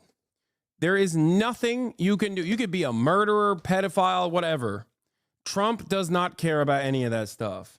But what you can't be is disloyal, or even have the mere appearance of disloyalty. Because the very moment that Trump thinks you're a disloyal person, it's done. You're cut. You no longer have that sweet job that you dreamed of having your whole life, okay? He will take that away from you so quickly. So that's the reason why he's like constantly addressing that point. He's like, no shot, no shot, no shot. Why would I? Yeah, well, he's been one of the most vociferous, vituperative so-called journalists out there in the Atlantic. Well, near and dear to my heart as a veteran is lying about Gold Star families who love this president, veterans who love this president, and are thanking God he's president and commander-in-chief once again. And then you have a defense secretary who this morning I was talking to is working out with the Navy SEALs out in Honolulu, leading, improving morale, improving recruiting, improving lethality, and working with DOJ to improve efficiency and get our warfighters back to meritocracy mission focus. I mean, again, Laura, this team believes in this president. This team likes each other, knows each other, is working. Was there a mistake? Absolutely. We're going to improve it. We're going to fix it. And we're going to move forward to achieve the president's agenda. Why was Bessent on this text chain? I was curious about that. There's just like little things like, why would Scott Bessent? Because you have a sanctions regime. This is, again, right? You had Biden just literally, they would swarm our destroyers with drones, cruise missiles, UAVs. At first, he would allow them to just shoot them down, then pinprick attack, then 4 months would go by, shut down shipping. 75% of global commerce is getting rerouted. The world owes the president a favor, or excuse me, a thank you for taking this on and fixing this problem. And that is dry up their money, dry up their supply chain from Iran, hold Iran accountable, go after the missiles, go after the leadership. If you're going to move against a terrorist group, you take them out. And that's exactly what this team was doing. I was actually relieved to see the nature of the exchange among you. I mean, it's kind of cool for regular people just to see, okay, how do these decisions get made with the president and the... Yeah, now we've moved on to it's actually good that these text messages leaked. Obviously Miller is representing the president, but I actually thought it was really refreshing to see how you all seem to have mutual respect. No one's like blowing off another person's opinion. And none of us know anything about how decisions were made in the Biden administration. Nothing. Yeah. Well, or if he was even there. The Biden administration never invited a journalist into a private Signal app conversation about striking targets. And of course, if they had done such a thing, we would have a very different approach here at Fox News on that issue. That's awesome. Like, no, it's great that this stuff leaked. I mean, the professionalism demonstrated by your deeply unprofessional and perhaps illegal conversation is awesome. We love to see it, folks. Deciding, not how decisions were made, who was actually deciding, because clearly it wasn't him. But you see this healthy back and forth, this respectful back and forth, different points of view. But at the end of the day, dog, Trump is not deciding. Like, he wasn't in the group chat. Like, what do you mean? Like, it's the group chat right here openly shows that Trump is also not in the driver's seat of this stuff either. The logs show JD Vance being like, hey, this decision actually goes against the president's agenda. Someone should let him know. You know what I mean? Like, what are you talking about? We're executing the president's vision, the president's direction, keeping it all coordinating and moving at Trump warp speed to do it all at once.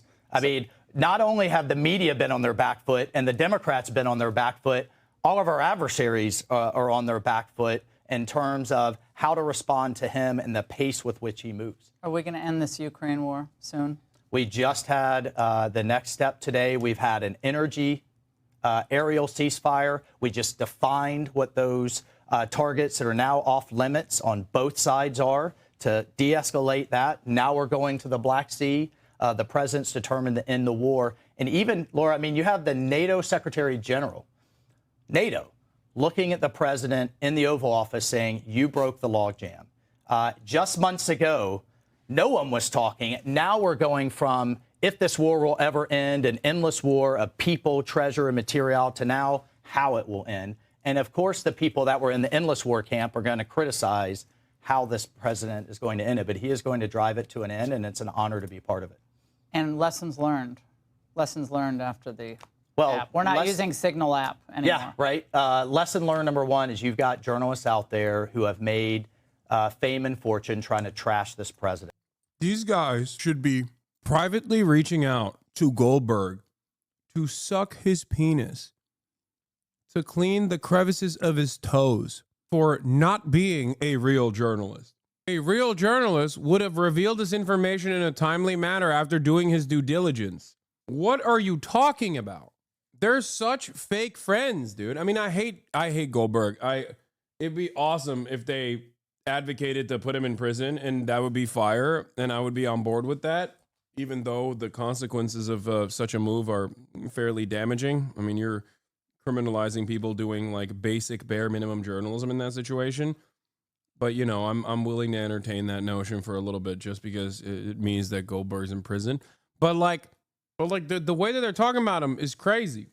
Yeah. And so, look, we've got to tighten up. We are tightening up, and we have some of the best technology minds looking at how this happened. Well, it's happened to the best of us, but you know, President Trump just needs no distractions. He needs to, pedal to the metal. And Laura, it's the honor of a lifetime to work for him. Well, I really appreciate your coming in. There's a kind of a confusing set of facts, and thank you very much, sir. Absolutely. We appreciate it.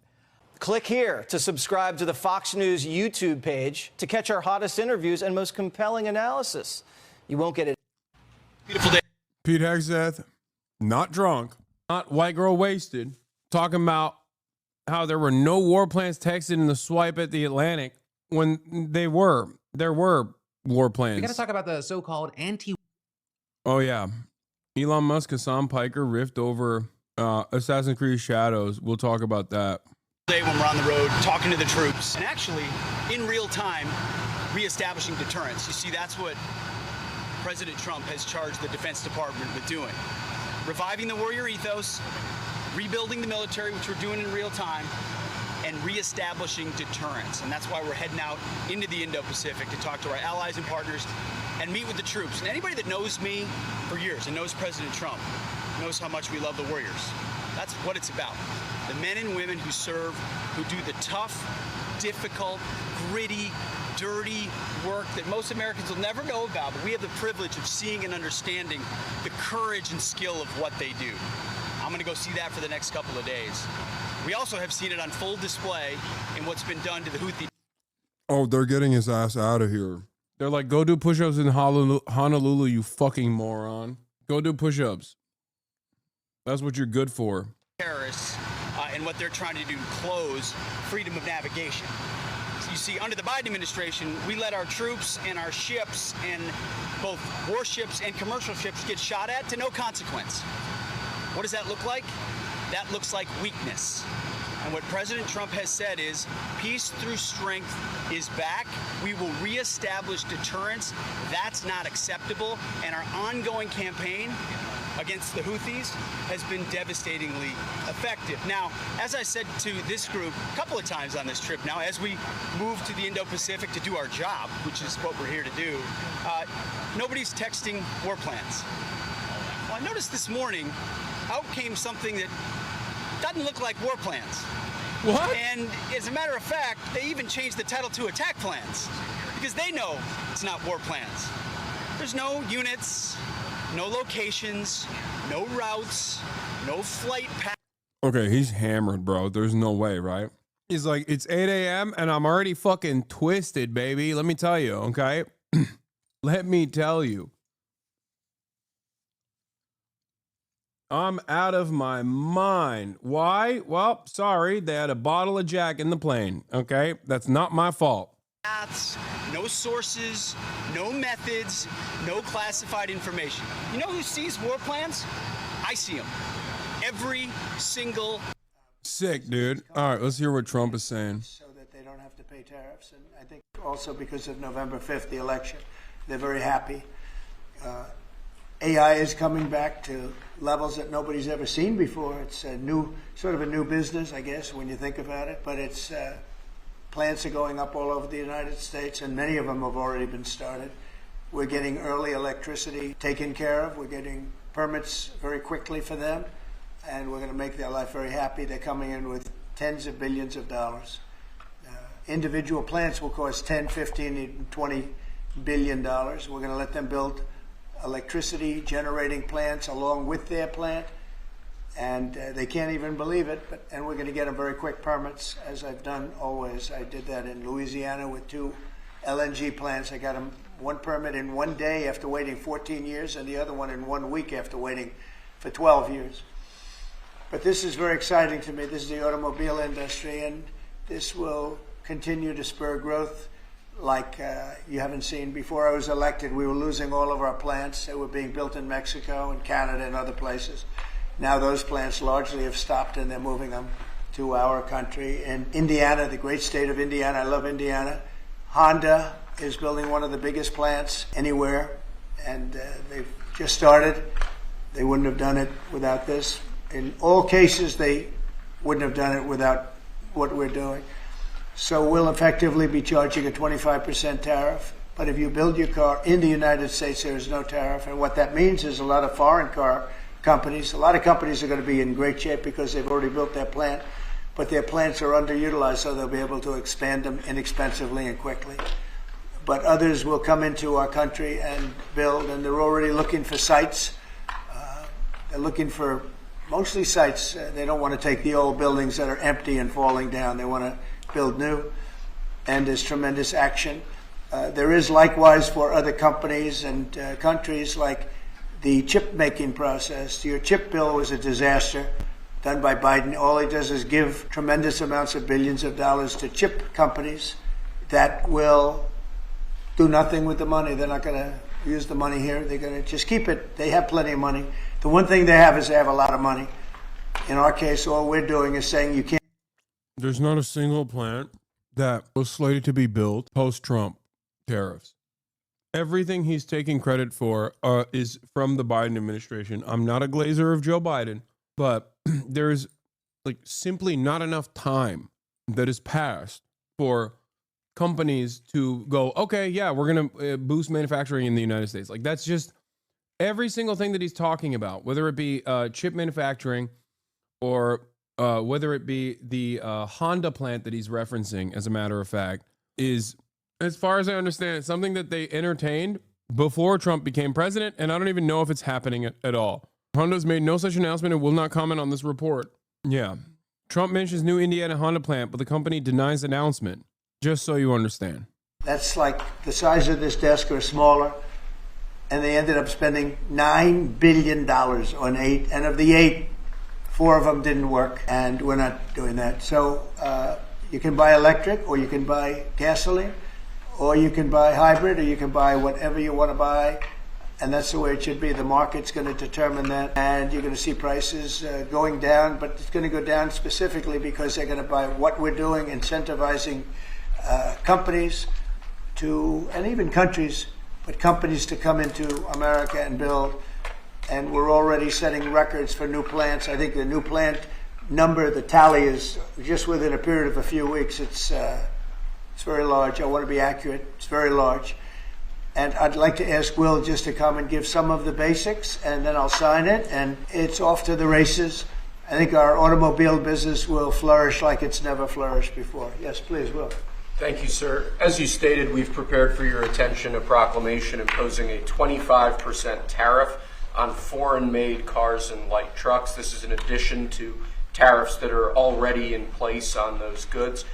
In addition to, as you said, spurring increased domestic manufacture of cars and trucks, we expect that these tariffs will result in over $100 billion of new annual revenue to the United States of America in tariff revenue.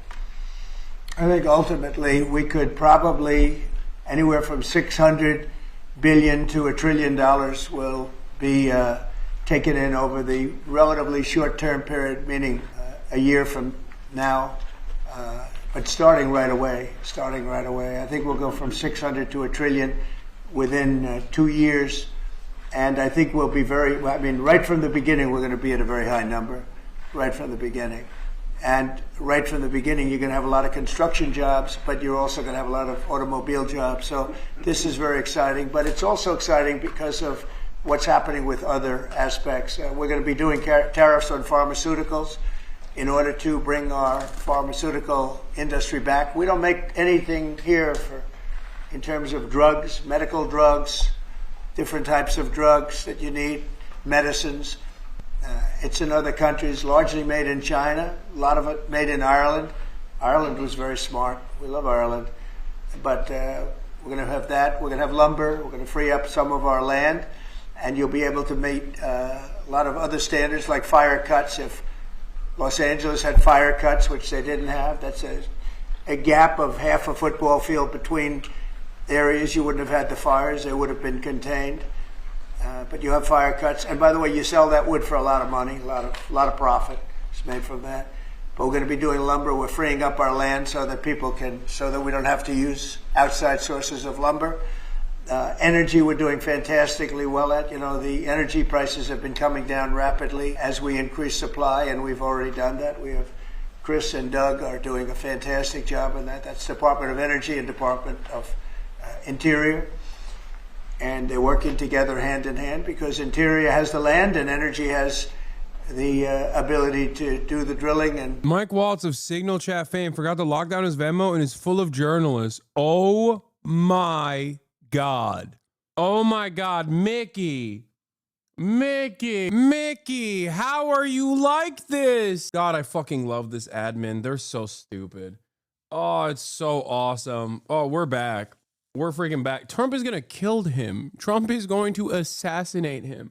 Trump's going to be like, well, it says here that you gave money. It says here you gave money to a journalist who called me a poopy face. Well, that's right. What is going on? What's happening?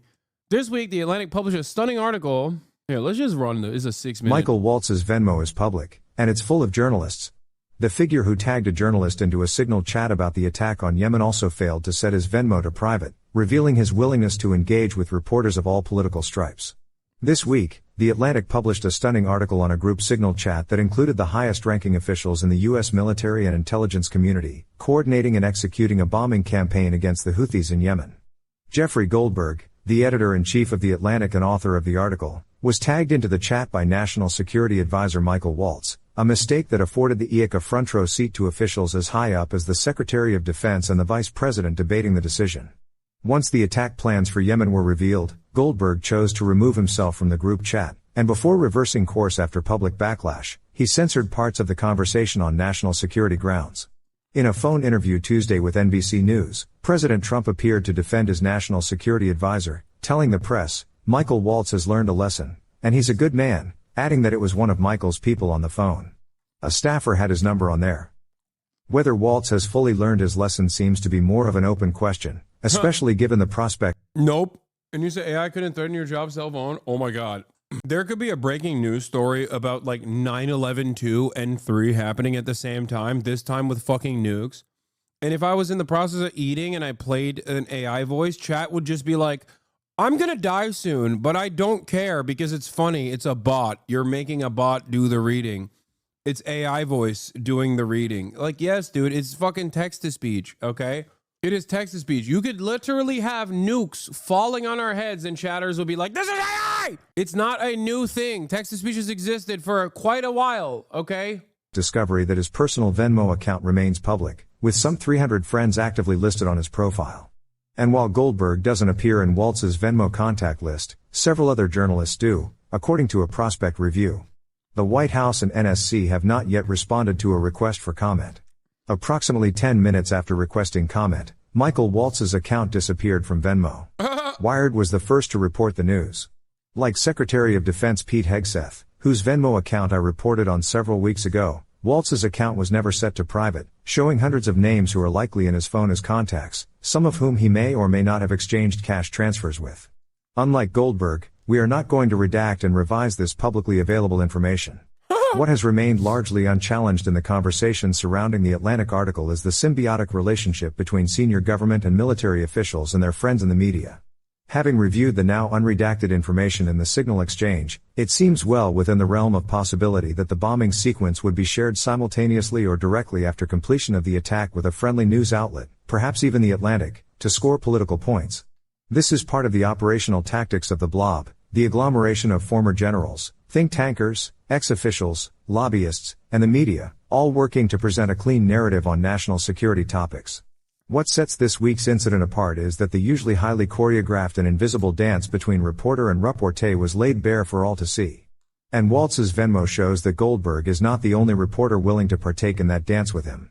In addition to former members of Congress, think tank scholars, and even the apparent winner of the Miss Florida pageant, Mike Waltz's Venmo shows that partisan news media of both the left and the right routinely dip their beaks in the White House trough, as every major network reporter does to keep the redacted and highly massaged scoops pumping. Unsurprisingly, Fox News holds the highest headcount for reporters in Mike Waltz's phone. Griff Jenkins, whose Fox.com bio lists him as a Washington-based national correspondent for Fox News Channel, FNC, and as a co-anchor of Fox News Live, is joined on the list by Brian Kilmeade, co-host of Fox and Friends. Porter Berry, president and You will never get me to criticize this administration for being the most incompetent. Because every time they do this, it is yet another I told you so moment. Like, people will literally be like, oh, the fucking intricate relationship between access journalists within the DC blob and NatSec reporters versus members of authority within the national security apparatus is a real thing. You sound a lot like the Alex Jones of the left here. And then they just literally will get drunk and be like, yeah, I texted every one of my contacts my penis. And all of a sudden, in the most laughable way, we find out that, oh, yeah, it is true. That is a real thing. It's awesome. It's great. I love it. More of this, please. Less of the bombing, more of this. Their incompetence creates their incompetence basically shreds the veneer of civility and clandestine operations that are being done for good reasons, supposedly. Like, all of that is gone. You just know exactly what is happening. What you see is what you get. Just like when Donald Trump was yelling at Zelensky, being like, you don't hold the cards, I hold the cards, shut the fuck up. Like, that is a moment of brutal honesty. Should that be happening in broad daylight right before a potential ceasefire negotiation? No, I understand why it shouldn't. But it is honest. It's brutal, but it's honest. Editor-in-chief of Fox Digital, also made the cut. But right-wing reporters are not the only ones represented in Waltz's Venmo list, which appears to be less than clean on OPSEC, as Secretary of Defense Hegseth wrote in the group chat leak this week. Leland Vittert, a national correspondent for News Nation, is also listed on the digital account, as is Brianna Keilar, an American journalist who currently serves as co-anchor of the afternoon edition of CNN News Central, a network President Trump routinely decries as fake news. Lauren Peikoff, an executive producer at MSNBC, is also in Waltz's contacts. Earlier this year, Trump tweeted about the network, "Wow. Rachel Maddow has horrible ratings. She'll be off the air very soon. MSNBC is close to death. CNN has reached the bottom." This is a good thing. They are the enemy of the people. But amidst the broadcasters, producers, and talking heads, one name stands out from the crowd. Judith Miller, who was summarily fired from the New York Times after it was revealed that her reporting on the Iraq War was categorically false. Which, by the way, you know who else did that but never got fired? Fucking editor-in-chief of The Atlantic, Jeffrey Goldberg. Oh, it's Big Booty Judy! Rearing her ugly head. Yeah. Only in this community do people get excited at, war criminal press, excess journalist, propagandist for the war on terror, Judith Miller drop in a fucking prospect.org article. I need context, King. Context is being delivered on the article. It says, who was summarily fired from the New York Times after it was revealed that her reporting on the Iraq War was categorically false and obtained almost verbatim from Vice President Dick Cheney. Judith Miller is an example of how the New York Times played a significant role in manufacturing consent for the illegal, unjustifiable occupation of Iraq that killed 1 million plus Iraqi people. That was all war crimes galore, complete fucking total terror. And she, as a stenographer or maybe even a fucking CIA agent, literally played a formative role in justifying these atrocities and creating reasonable ground for why the Iraq War must happen. How did she do this? By directly getting her notes from Vice President Dick Cheney. Fox released a Today Explained episode about you today.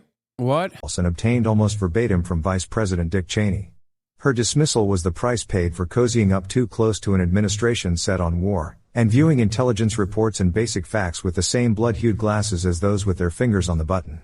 On Wednesday, Waltz told Fox News host Laura Ingraham, "I don't know this guy," in reference to Goldberg, adding, "I know him by his horrible reputation and he really is the bottom scum of journalists.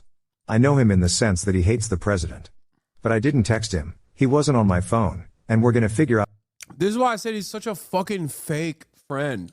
This is why I said he's such a phony and such a goddamn fake friend, dude. Like, he's like, oh, I don't know the guy. I hate him. I don't care about him. Fuck this guy. And it's like, dude, you straight up have all of these guys' phone conversations and you rely on them.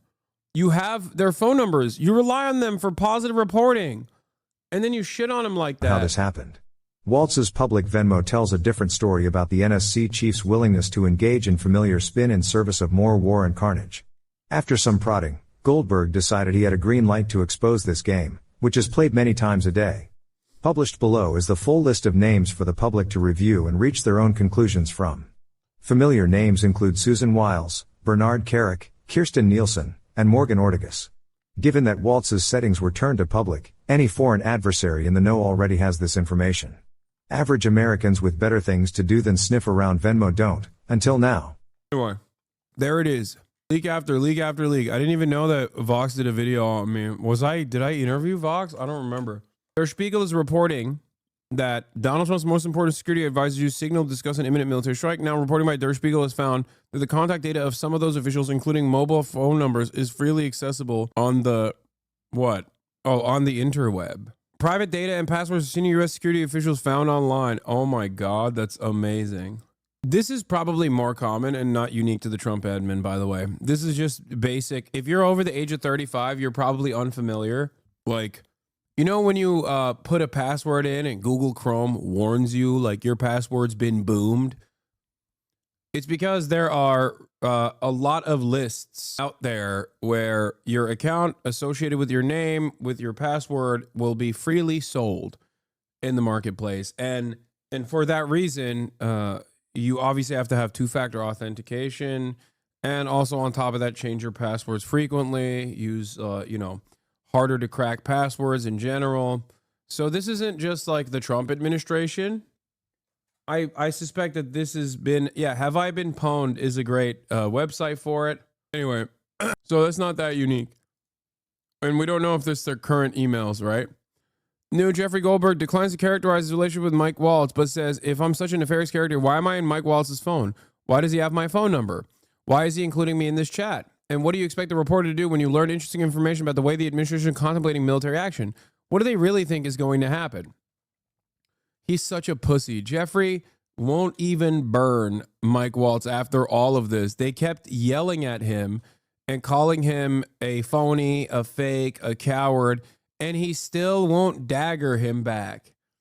Pathetic. Pathetic. We're going to get to the ICE deportation actions again in a little bit. Before we do that, here is where's Dave Portnoy is a question I have to ask perhaps too many times in this administration. And that is what we're going to do. We're going to ask, where is Dave Portnoy? Dave Portnoy had a statement. Yes, we'll do the Philly Defund segment in a second. Dave Porkboy is back and now a formative part of hashtag resistance. I think it's pretty wild that you just found out about the Vox podcast and it was posted in the L3 sub 3 hours ago. Your biggest fans. I like that. That's nice. That's nice that the H3H3 podcast community is aware of what latest media hits I have before I'm even aware of it. I do too much of it to remember and keep track of it all. And I don't even know if I actually spoke to Vox or if they just like kind of did coverage on me in general. But that's cool. I'm glad that, you know, Ethan's fans are preoccupied with important shit like that. All right, let's listen to Dave Porkboy now. Incoming political rant. If you don't like political rants, keep it moving. I don't blame you. This Houthis signal group chat, the Atlantic controversy. I'll try to catch you up real quick. So basically the U.S. launched an attack on the Houthis a couple days ago, a terrorist group, successful attack, killed a bunch of them, very successful by all nature, opened up like the passageway for ships and cargo ships. No. Like, I hate that this is the commentary now, and it's not very different than what the administration is saying. Like, I can't even get mad at Dave Porkboy for this, because this is unironically what the largest political commentator on this platform is saying as well, with the same lack of knowledge and information, and perhaps worse, with the lack of curiosity, lack of interest in exercising critical thinking. They just go, yeah, it's fucking awesome. It's totally open now. You know, it's totally open. Have we checked? No. Has commercial shipping lanes been restored? Are ships actually going through the Red Sea? No. But it doesn't matter. No one cares. It's just like a funnel of increasingly stupider people repeating what they kind of heard and just made up as the lies basically devolve and become stupider and stupider. Like, no interest whatsoever. The question I have is this.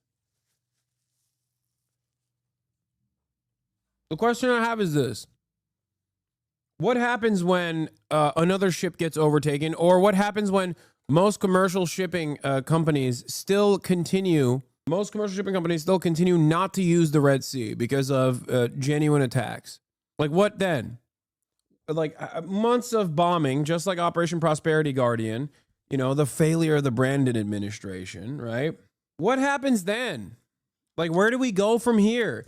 Does anybody ever call into question that perhaps they were misled? Does anyone ever care about the truth at all? That were being terrorized, so successful attack.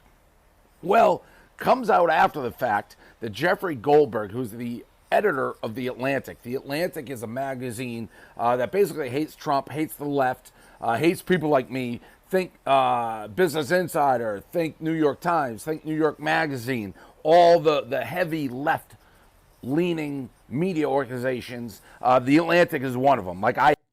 He said hates the left, which is true. The Atlantic does hate the left. Hate them.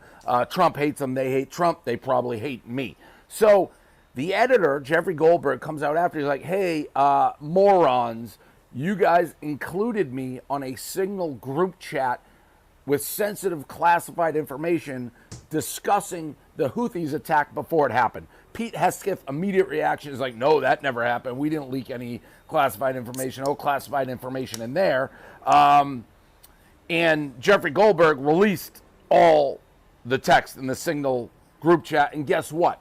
It's super sensitive. It's super classified. It's surreal that these guys added Jeffrey Goldberg to this group chat. I mean, they were talking about the attack, leading up to the attack, all the way to a couple hours when they're going to do it, the time, the weather, you name it. And if this information somehow got out to the Houthis, and I assume in situations like this, things move at the speed of light, lots of American soldiers could have died, lives in jeopardy. So to me, how? A major How is that possible? glitch in intelligence and just a huge mistake. It looked like Michael Waltz, the national security advisor to the president, added Jeffrey Goldberg to the group chat by accident, and J.D. Vance is in it. It looks like he added him by accident. And listen, we've all texted the wrong person. We've all emailed the wrong person. We've all had somebody who shouldn't be in a group chat in our lives. We are not the Secretary of Defense. We're not the National Security Advisor. We're not the Vice President of the United States. So it's so funny because like this statement is basically what mainstream media is saying as well, for the most part. So when it comes from Dave Porkboy, who was a Trump dick rider, everyone goes, man, he's so brilliant and so open-minded on this stuff. It's crazy. And it's like, dude, you should be ashamed if you are a decorated journalist at like CBS and your attitude is identical to Dave Porkboy, where you're just like, this operation was very successful, but everybody's asking like how we arrived at this failure. If that's the beginning and end of your conversation, and there's no daylight between you and Dave Porkboy in your fucking analysis, you should just quit your job and start eating pizza instead, okay? Start doing pizza reviews. Let him fucking be the guy. At least he's more entertaining. He's more entertaining than the people over at fucking regular liberal news outlets. Yeah, I know. We already went through this entire article earlier. Yeah, mistakes happen. This one can't. Here's my biggest issue with this, and this is in politics in general. The reaction of like Pete Hegseth and President Trump has been to kind of poo-poo it. Be like, there was no classified information in there. Trump's like, you know, how did Jeffrey Goldberg get in there? Like, did he hack it? Did he get in there? He didn't stay very long. The Atlantic is a horrible organization and a terrible magazine, which they are, and I hate them. And by the way, if Jeffrey Goldberg, he didn't hack it, he got added, but if he did hack it, that's almost more dangerous than somebody like Jeffrey Goldberg. If he can hack the most sensitive group chats, what are our enemies doing? Trump, I get being loyal to your people. I don't like firing people on innocent mistakes that they make, but this, and I've seen a lot of people be like, oh, you're mad about this, but we had a president like Biden with dementia who had the nuclear codes. Yeah, that's exactly it. That's exactly it. That wasn't right then, and this isn't right now.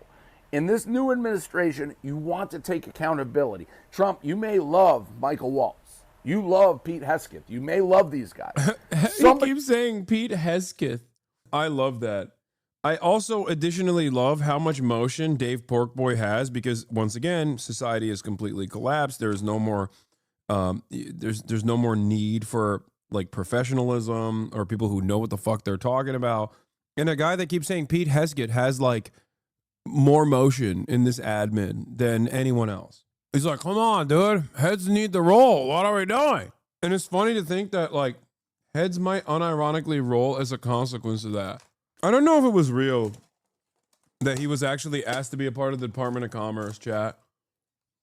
I remember reading something about it and I thought it was like I thought it was too far-fetched even for this admin, you know what I mean? I didn't really entertain that. I don't want to, like, I didn't want to entertain it and I didn't want to seek out the truth because it's one of those pieces of information where it's like, it's better that I don't know that it's real because I don't want to lose my mind further. Do you see what I'm saying? Like, it's one of those things where if I understand, if I recognize the truth, like if there's even a shred of possibility that like it might be real, that the Trump administration actually was like, oh, Dave Porkboy, like you're brilliant. We need you at the Chamber of Commerce or something. Like, even if there's like 10% likelihood that it's real, I would fucking perish.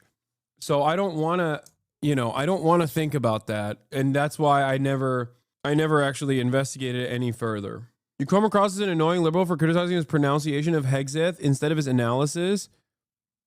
His analysis is fucking dumb.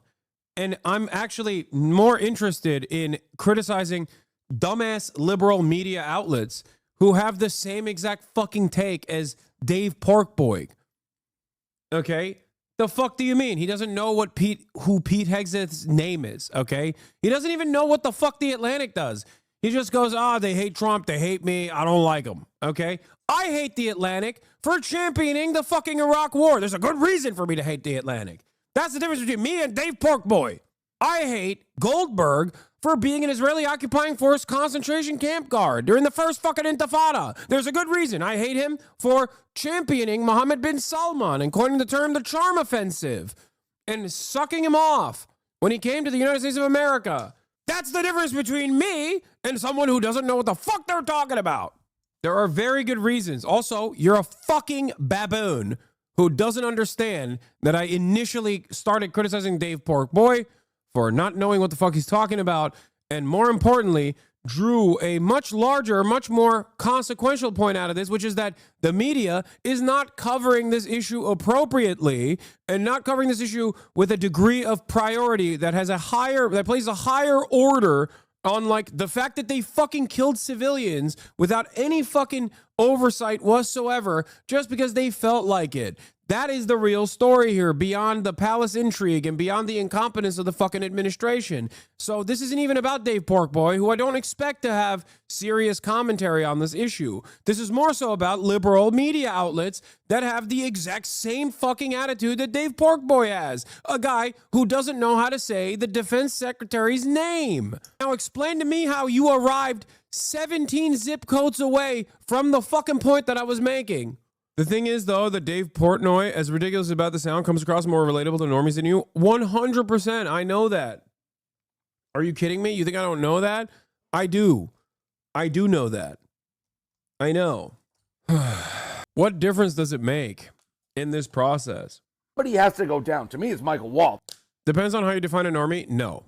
Dave Portnoy is infinitely more relatable to the average person just by virtue of, like, being a guy who loves pizza and sports, okay? You're insane. Don't even try to provide a counter to that, okay? Dave Portnoy is infinitely more relatable to the average American than someone like myself. Are you kidding me?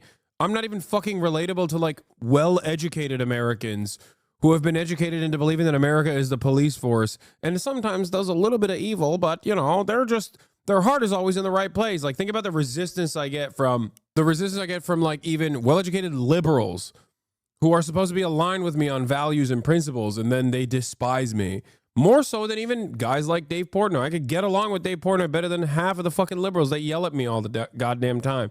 But once again, I'm not even upset at Dave Porkboy as much as I'm upset at mainstream outlets that have Dave Porkboy's analysis on this issue. He's the one who added him to this conversation. But you can't have the top of the top security people in the United States with the most sensitive information in the world adding random editors of a magazine that hates Trump's guts to a group chat talking about an attack before it happens on a terrorist group. You can't poo-poo it. You can't downplay it. You have to sit up there and be like, holy shit. This is a fuck up of epic proportions. There will be accountability. Have you ever spoken to Arian Foster? Yes. Dude, what are you talking about? I've been on PFD's pod. And also, I was just texting PFD this morning. I will get to the bottom of this. And frankly, I think I don't like calling for people's heads. Michael Waltz, it seems like you're the guy who... I'm semi-liberal and I don't despise you, lol. I watch you almost daily. If you're semi-liberal in the sense that you're, like, more leaning Republican, it's understandable that you don't despise me. If you are semi-liberal in the sense that you're, like, left but center-left adjacent, then you're probably in the I despise Hassan category firmly. In my experience, the people that hate me the most are fucking neo-Nazis. And then after the neo-Nazis, if there was a ranking of order, like who hates me the most, after neo-Nazis, I would place, like, online libtards in the second, in the second category of, like, people who have the most smoke for me. Like people who love NATO, people who are diehard loyal fans of third way neoliberalism, people like that, like lib fanatics. Drama slop tubers is the number 2 one, obviously, but like drama number 3 basically is on board. And then it's conservatives and stuff. Like it's not even It's not even a question. Smug, educated neolibs are the worst. Yeah, smug, educated neolibs. Dan Pfeiffer fans, you guys are so funny because Dan Pfeiffer doesn't hate me. That's not even the case. No, I'm talking about a very specific group of people. Dan Pfeiffer doesn't hate me. Pod Johns don't hate me at all. I go to the places where liberals are at, and most of them, if they're open-minded and charitable, will develop a decent understanding. I'm talking about like the fucking Sex Pestiny fans and the Ethan fans. Like those are the motherfuckers who you spread lies and hate. You're cancerous. It's people like this. Yeah. You must have been a loser in high school, right? Bro, go get some pussy. How about some actually good non-biased journalism, you fucking monkey? You are the most dumb motherfucker I've ever seen. Kamala fixes all of this. It's guys like this that have been watching and has never stopped hating. Like just, I love that I pulled one out of the dark. I didn't even pull it out of the dark. He just revealed himself immediately. I was like, I'm talking about a specific type of person who just is a bot, okay? They hate the Republicans for their cultish thinking. They hate the Republicans because Republicans operate like a cult. They hate the Republicans because Republicans don't care about the truth. Things that they would understand I talk about on a daily basis if they had the capacity to not be a fucking bot. But then they turn around and operate in the exact same way that the Republicans do, but for like the K-Hive or whatever. The type of person that doesn't understand that the Associated Press, CNN, New York Times, and every other news outlet also has political biases baked deep into their coverage, their editorial teams especially. The type of person who thinks, no, those guys are just only telling the truth and nothing but the truth. The type of person who thinks, no, the Democrats know better. And then when the Democrats fail, they think the Democratic Party cannot fail on their own virtues. They can only be made to fail. It is us, the voters, who failed the Democratic Party. It is us who did not do the true neoliberalism. It hasn't been tried yet. Not a very large group of people that behave like this, but they are very loud, you know? Now, fear not, chatters. These people are very malleable. If the Democratic Party tomorrow turned into a Maoist third worldist party, in its tendency, these people would be the loudest champions of the Cultural Revolution. They would be flogging and exposing counter-revolutionary behavior. These people are bots in the same way. They're bots for the party. They're party bots, and they do it for free. The very same people that were Biden dead enders. Okay? So I don't have an issue with guys like this because ultimately they just yell at the wind, but when push comes to shove, and the winds blow in a different direction, if they blow in a rightward direction, they will go along with the rightward swing. If they blow in a leftward direction, they will go along with the leftward swing. Added him to the group chat. You have to lose your job. You should step down. You cannot be adding random people to a group chat with this sensitive, classified information. Just be like, oh no, poo-poo. It's on him. He should have left the group chat instantly. This guy shouldn't have stayed in. It's on Jeffrey Goldberg for not immediately being like, hey, I should be here. No. It's on you for adding him. And this has to be something that, and this is why I hate politics. You have to stand up here and be like, what a fuck up. I will demand answers, accountability in the heads. I don't care if you're right, left. There's nothing being made up here. Jeffrey Goldberg is telling the truth. It's obvious these texts are real. It's obvious they're classified. It's obvious we gave away the strike information 2 hours before it happened. We're lucky it didn't cause the death of American military members. Somebody has to go down for this. This is a... Yeah, everyone's a liberal, including Dave Porkboy, including Donald Trump. Mistake. This isn't a Barstool mistake where you let an idiot hang around like Mitzi. This is a mistake that can't happen twice. It cannot happen once. So you have to make a change and show. It's funny that he is more critical of the current administration than like CBS is to a certain degree.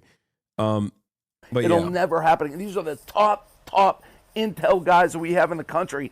Adding a rando, the editor of The Atlantic, to the most sensitive group chat in the world, somebody's got to go down. That's just the facts. You can't poo-poo this.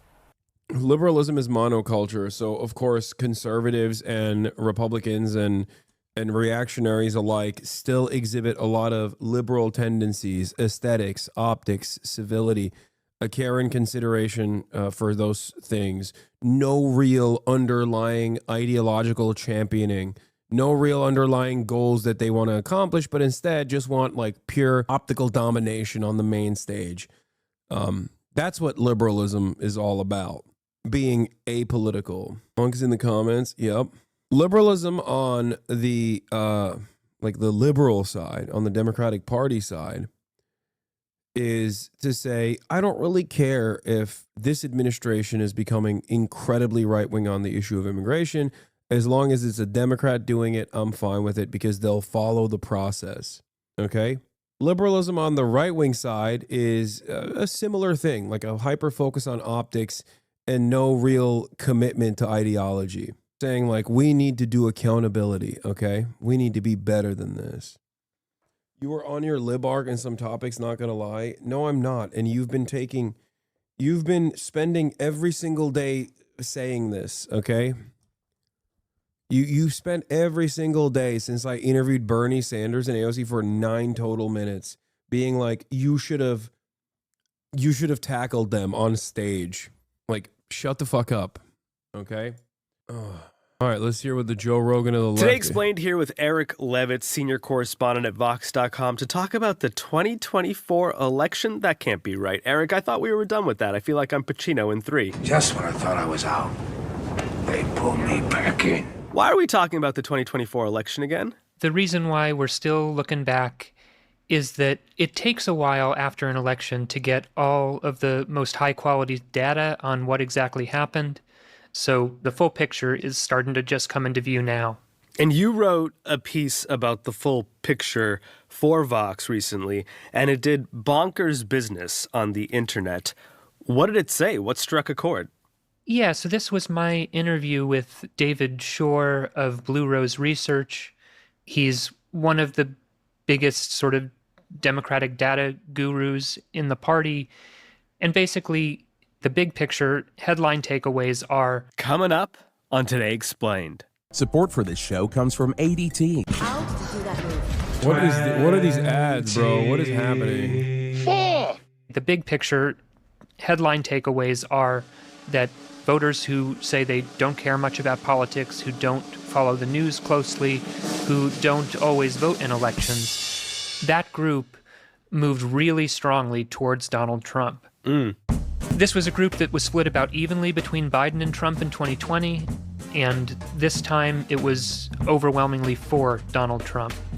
I think that what is most striking, perhaps... I don't want to hear the analysis of David Shore, who led to spectacular defeat, for the record. It seems like they clickbaited me because the first 15 minutes is basically just like them going over what David Shore, Dan Poster, has said about the election, which is ironic because his attitude, his popularism mentality is unironically at the core of the failures of this past election cycle, and yet they're still hailing him as a data champion in this situation. And yeah, they're the first half is just like covering the demographics of the election and David Shore's attitude and stuff. And I don't really think that it's all that necessary to relitigate that stuff, especially because we know the conclusion of the story. The Democratic Party followed David Shore's Shorist methods, and they lost.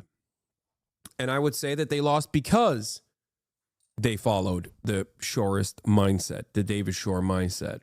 The notion that if you just follow through on popular agendas without any sort of ideological commitment to issues that people can mark down as things that you will always fight for, healthcare, human rights, expansion of civil liberties, expansion of social safety nets, improving the material conditions of the working class. If you're not a party that is identifiable by key tenets, no matter whether or not the polls at the time show that it's like unfavorable or favorable, then you are a party that is undefinable. When you think of the Republican Party, you can think of key aspects of Republican administrations, okay? Deregulation, tax cuts for everybody, but mostly just tax cuts for the wealthy, okay? Gun no gun control ever happening. It's not going to happen. You can have an AR-15. You can have an RPG if you want to. This is what we are advocating for. Dominating gay people, things like that. Abortion restrictions. Those are tangible policy that you can associate, whether vague or direct, you can associate them with the Republican Party. With the Democrats, because of this popularism sentiment, because of third-way neoliberalism, the Democrats are malleable. They constantly change what the agenda is because they let the Republicans dominate. And those who are ideologically consistent, no matter how right-wing, dominate the conversation over and over again. And if there's no counterbalance from if there's no counterbalance or counter messaging coming from the Democratic Party, which is supposed to be the anti-fascist party in this process, or the left party in this process, then all people hear is lies that the Republicans are telling on any particular issue and simply follow suit with the Republicans. They allow the Republicans to dominate discourse, and therefore they become, they look like they're hypocrites. They look like massive hypocrites that were caught lying about everything that they believed in and caught with their, caught with their pants down, pissing against the wind. And that's how Democrats keep losing to increasingly dumber candidates. Let's take a look at how they reference me in this. Way up with cocaine, more than anything else you can think of. Cocaine will turn you into a damn owl, homie. I have 2 segments I want to do with you. Okay. The first one is use one word that comes to mind to describe that person. Okay? It's a fun game. Fine. Let's start. All right. Who is the first picture? And we got the Nelk Boys. One word. Great. What they did for those audiences is just expose them to a kind of humanized version of Trump. You've heard about the supervillain, glowering from the Fulton County jail or whatever. Well, here's the version of Trump that just seems like kind of a chill, approachable dude. And, maybe he's not as bad as all that. How about, and we like the Beach Boys. We always like the Beach Boys. We do like the Beach Boys. Who doesn't like the Beach Boys? And notably here, on these shows that Trump was hitting, you did not see representation from the other side, from the left. Which kind of brings us back to the piece you recently wrote for The New Yorker called "You Mad, Bro?" Yeah, this is Eric speaking now to the other Eric. It's 2 Erics having a conversation on Today Explained. Although it's also known as the Battle for the Bros, because you spent some time with a leftist bro. Yeah. So Hassan Piker is really the only major prominent leftist on Twitch, at least the only one who talks about politics. Eric. Sorry, this is Andrew. This is not Eric versus Eric. I'm wrong. This is Andrew versus Eric, I think. I can't tell. God damn it. Everyone has podcast voice. But yeah, this is Andrew who wrote for The New Yorker, the profile. All day. What's going on, everybody? I hope everyone's having a fantastic evening, afternoon, pre-noon, no matter where you are in the world. I'm Hassan Piker, and this is our broadcast. So a lot of the sort of, speculation about could there be a Rogan of the left, a lot of that was focused on him. He's have to just say it outright. Very, very handsome, tall drink of water. He's, that's a big part of the brand. Can I say something? I'm feeling objectified. Oh, yeah. He does sort of fitness influencer stuff. He's always going to the gym and, sending around, thirst trap photos. This guy. This week has been a mess. You feed it. Don't act like you don't feed it. This week, I'm asking for it? What was I wearing? He, plays video games. He does sort of, traditionally guy-coded stuff. Fear and mention on the Vox podcast? That's crazy. Cutie mention on Vox. But then he also will wear a pearl necklace and nail polish and, hang out with his gay friends. So he's doing his own thing. But really, when he sits down to start streaming, he's basically talking about politics from a very sort of progressive socialist perspective all day long. Universal basic income, in the way that I advocate for, is a drastic wealth redistribution program. I think that universal basic income. He has 4 monitors. That's crazy that they found a clip of me shitting on Yang Gang and saying UBI in the way that Yang Gang advocates for is a transfer away from the welfare state, which I don't advocate for. I advocate for UBI as a wealth transfer. That's crazy that they cut that part, though, to make it seem like I'm on board with UBI. When I was talking about the dangers of thinking that like all UBI is the same. There's like a bank of monitors, like he's like a day trader or something. One is just for comments, one is just for his Discord, one is his main screen. And when he's locked in, he's just locked in. Like he, goes to the bathroom for 60 seconds and comes back and keeps going. He's like in a flow state for 8 to 10 hours a day. When I showed up at his house, we had arranged over text, like, I'll come to your house and I'll hang out with you. This is on a Sunday where he's talking about Syria for hours and hours and hours. The morality of Assad is not complex. Assad is a brutal tyrant and also, a dog statesman in general. Can't speak for his... and his audience, he had like 35,000 people live in his audience. That's like better than a lot of cable networks, especially for, the coveted youth demographic. And then I come back the next day, and that happens to be the day that they caught Luigi Mangione. So that was a banger of a stream. Normally, as you guys know, this is unlimited Italiophobia in the broadcast. This is the first day where there will be no Italiophobia on this broadcast. We will ban you. Then I came back the next day, and his guests were Lina Khan, the FTC chair, followed by Ta-Nehisi Coates, the famous writer, followed by Stavros Halkias, the famous comedian, back to back to back. This is like Gen Z Tonight Show kind of thing. Right, and like Lina Khan, Ta-Nehisi Coates, you'd expect them on like the Ezra Klein show. But maybe saying favorable things about Luigi Mangione is where Hassan Piker sort of, strikes a different chord. Well, and this is the line he's constantly walking in politics of all kinds, right? He's saying Trump is a monster, you can't vote for him, but he's not then saying, here's why Kamala Harris is so great and you really should vote for her. He's basically saying she's the lesser of two evils, but she's really terrible on Gaza, she's really terrible on this other stuff. Bro, she's 60. I don't know any 60-year-old American who doesn't prefer Israel to the scary Muslims. Sometimes it's that simple. I mean, I was at the DNC in Chicago. And damn, I cooked there when I was talking about Kamala's loyalty to Israel. Hassan Piker was this sort of, celebrated, invited guest. The DNC gave him this really prime real estate. And then he said a few too many really edgy things about Gaza. They're kicking us out. Unlucky. I don't know why. You think it's because you said something today they didn't like?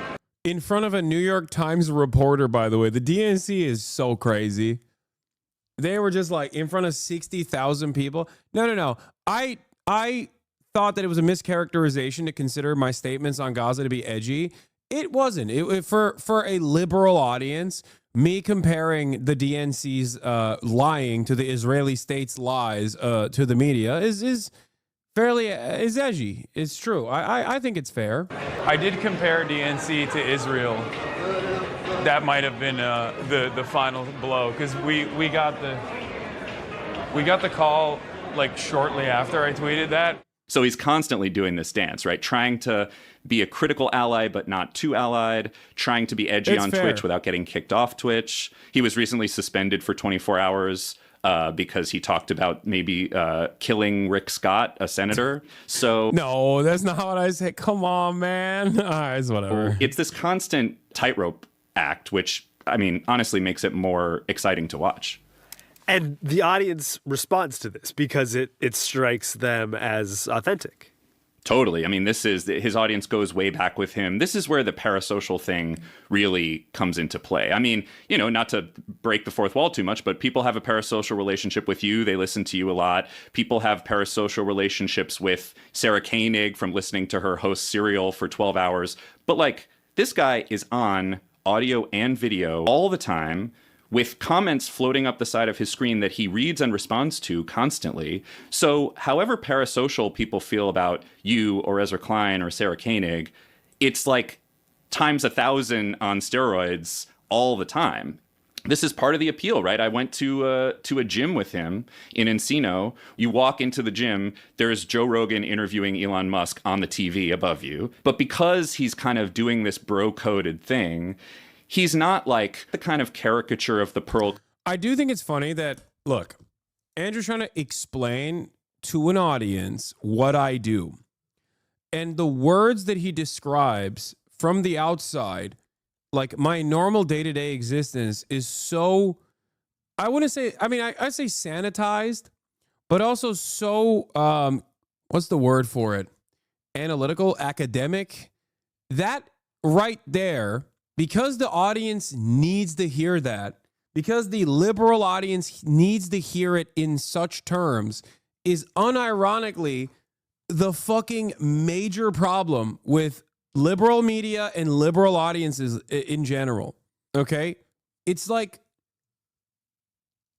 it means that like someone like myself, a person who definitely has like examples in the real world where normal people who also think like me, who also enjoy the same things, right, is seen as such a unique unicorn almost for liberals who have never experienced that from any of their like mainstream or even independent media equivalents, that like they have to explain it exactly like a TED talk. Like they have to walk you through the steps of like why people actually enjoy me being just myself and also having the same opinions that you normally would hear from, I don't know, a professor in an academic setting that is covering like, I don't know, the history of like Western imperialism or some shit. Clutching, progressive where he has to run away because he's like surrounded by Trumpy guys. He can hang. And the ability to hang is the currency of the realm. Like he's describing being a normal person. Like that's kind of crazy how much how big of a byproduct this is of just like being hyper online in general, or being inside of like weird echo chambers for exhaustive periods of time. That like it's wild to me that like he's describing something that he does in his daily life, I suspect, something that many liberals probably also do in their daily lives. But when you think about it from the perspective of like political commentary or political influencers or media figures that are on the left or on the liberal side, whatever, it's like this is like seen as a superpower. It's not. It's just me being a fucking normal human being, you know? It's very interesting. And people ask me these questions all the time. Like people, journalists that interview me ask me this all the time. It's like, are you putting on a show? Are you, are you cognizant of the way you appear? And I'm like, I am, to the degree that like I care about what I wear and shit, but it's just also authentically things that I care about. To be fair, you need to be described in this way to be normal, because what you do is not normal. I mean, sure. I'm a PhD student who's helping one head of the leading academic and psychology journal to start social media presence, and I literally sent him this link as an example. I'm confused by how you wrote that. Like if you can hang, then you're in, and people kind of develop a relationship with you. And then eventually, if you go, actually, I think we should have universal health care and like treat trans people well and like not do mass deportations, then maybe they'll listen to you. And in terms of who they are, I mean, I think part of what's interesting about it, and this goes for Rogan and Theo Vaughn and a bunch of guys on the right as well, is that the audience is constantly changing and moldable and impressionable. I mean, people, like, one thing that this piece really reinforced for me is like Americans don't just sort of like have set politics. Nobody does. Like, it's always shifting. People are always open to persuasion or just kind of shifting their mind on things. That's what Rogan did. That's what a lot of his audience did. So what a lot of Hassan Piker's job is, I think, is taking people who are impressionable and kind of molding them in his direction rather than letting them just sort of fall into the open internet where they might, get red-pilled. And did you ask him what he thought of being called by some as a Joe Rogan of the left? Yeah, he doesn't like it. And his main objection to it is, well, partly he doesn't like it because, it's not cool to be like, oh, please pick me. I would love to be the Joe Rogan of the left, Yeah.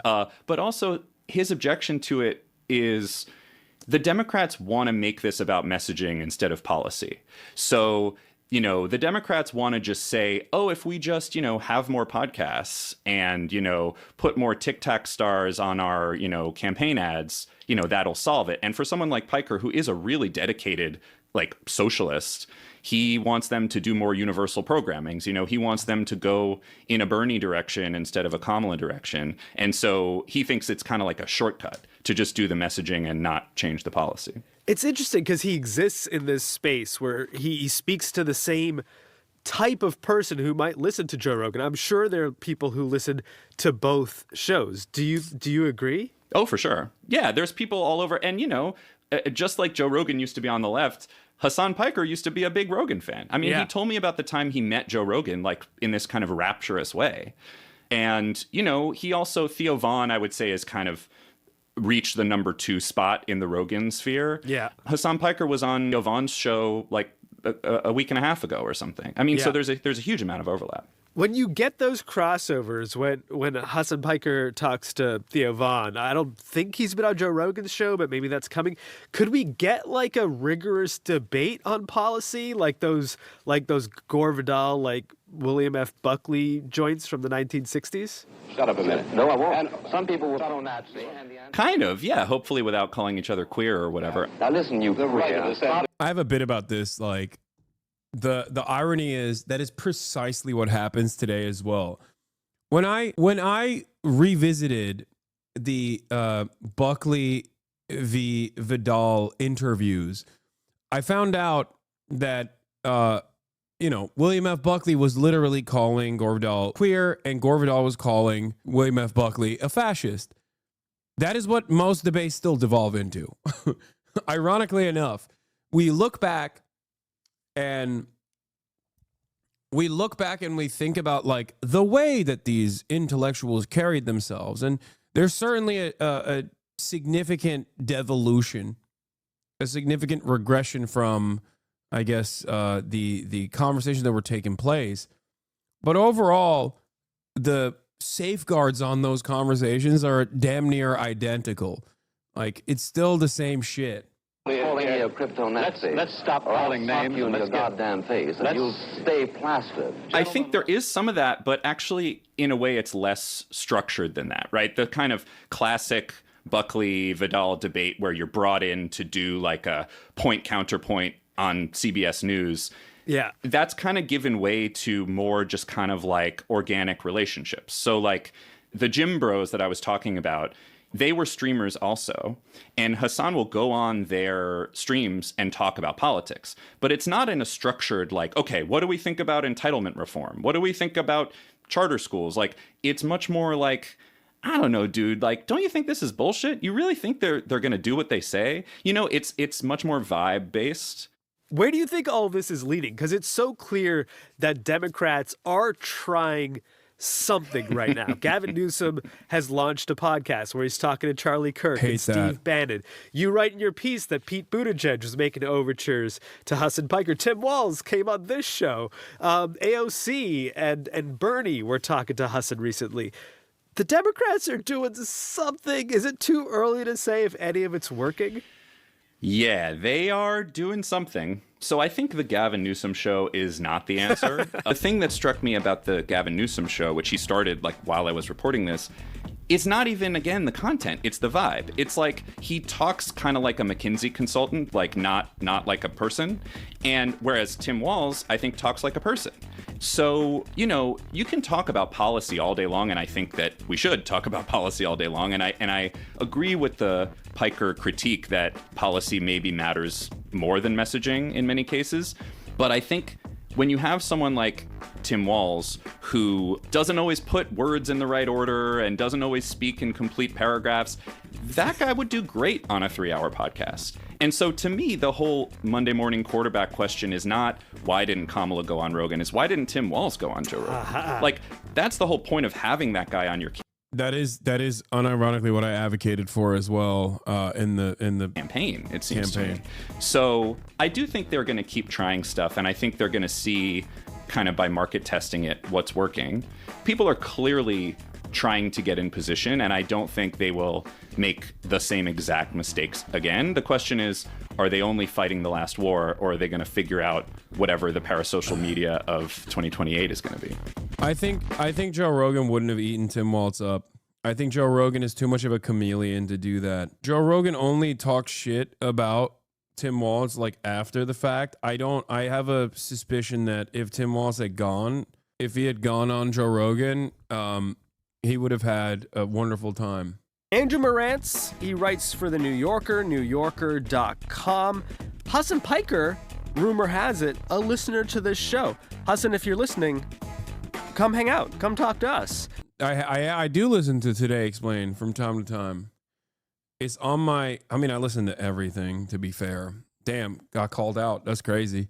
This is like a casually explained moment, but this time instead, it is in professional media. That's crazy.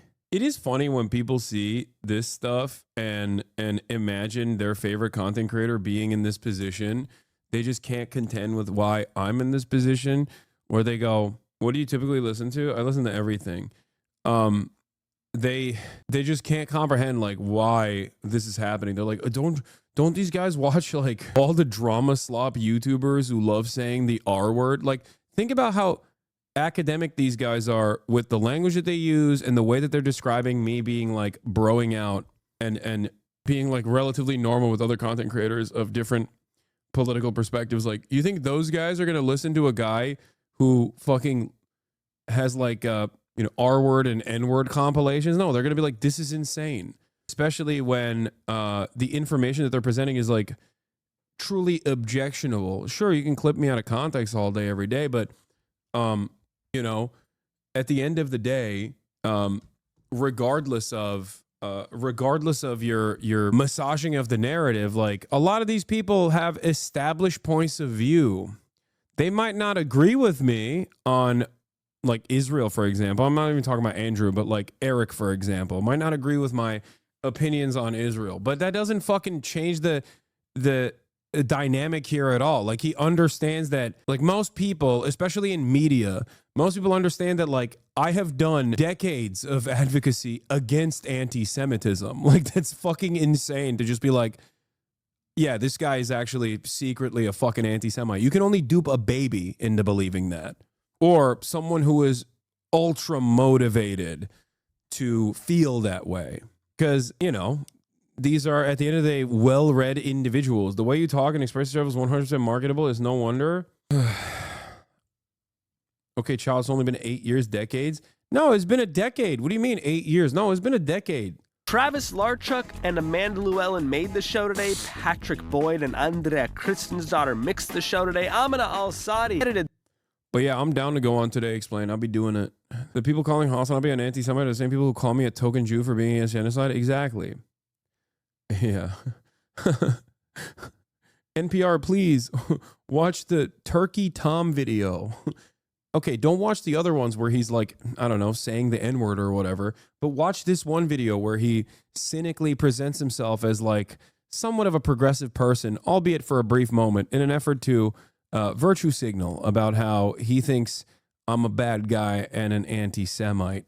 Watch this lunatic drama slop tuber, please. You will really, really understand how bad and dangerous this guy is. The problem is a lot of people don't fucking care about mainstream opinions anymore and mainstream media in general. So those drama slop tubers, I hate to admit, do have a little bit of emotion, especially amongst like apolitical people that are in my target demo.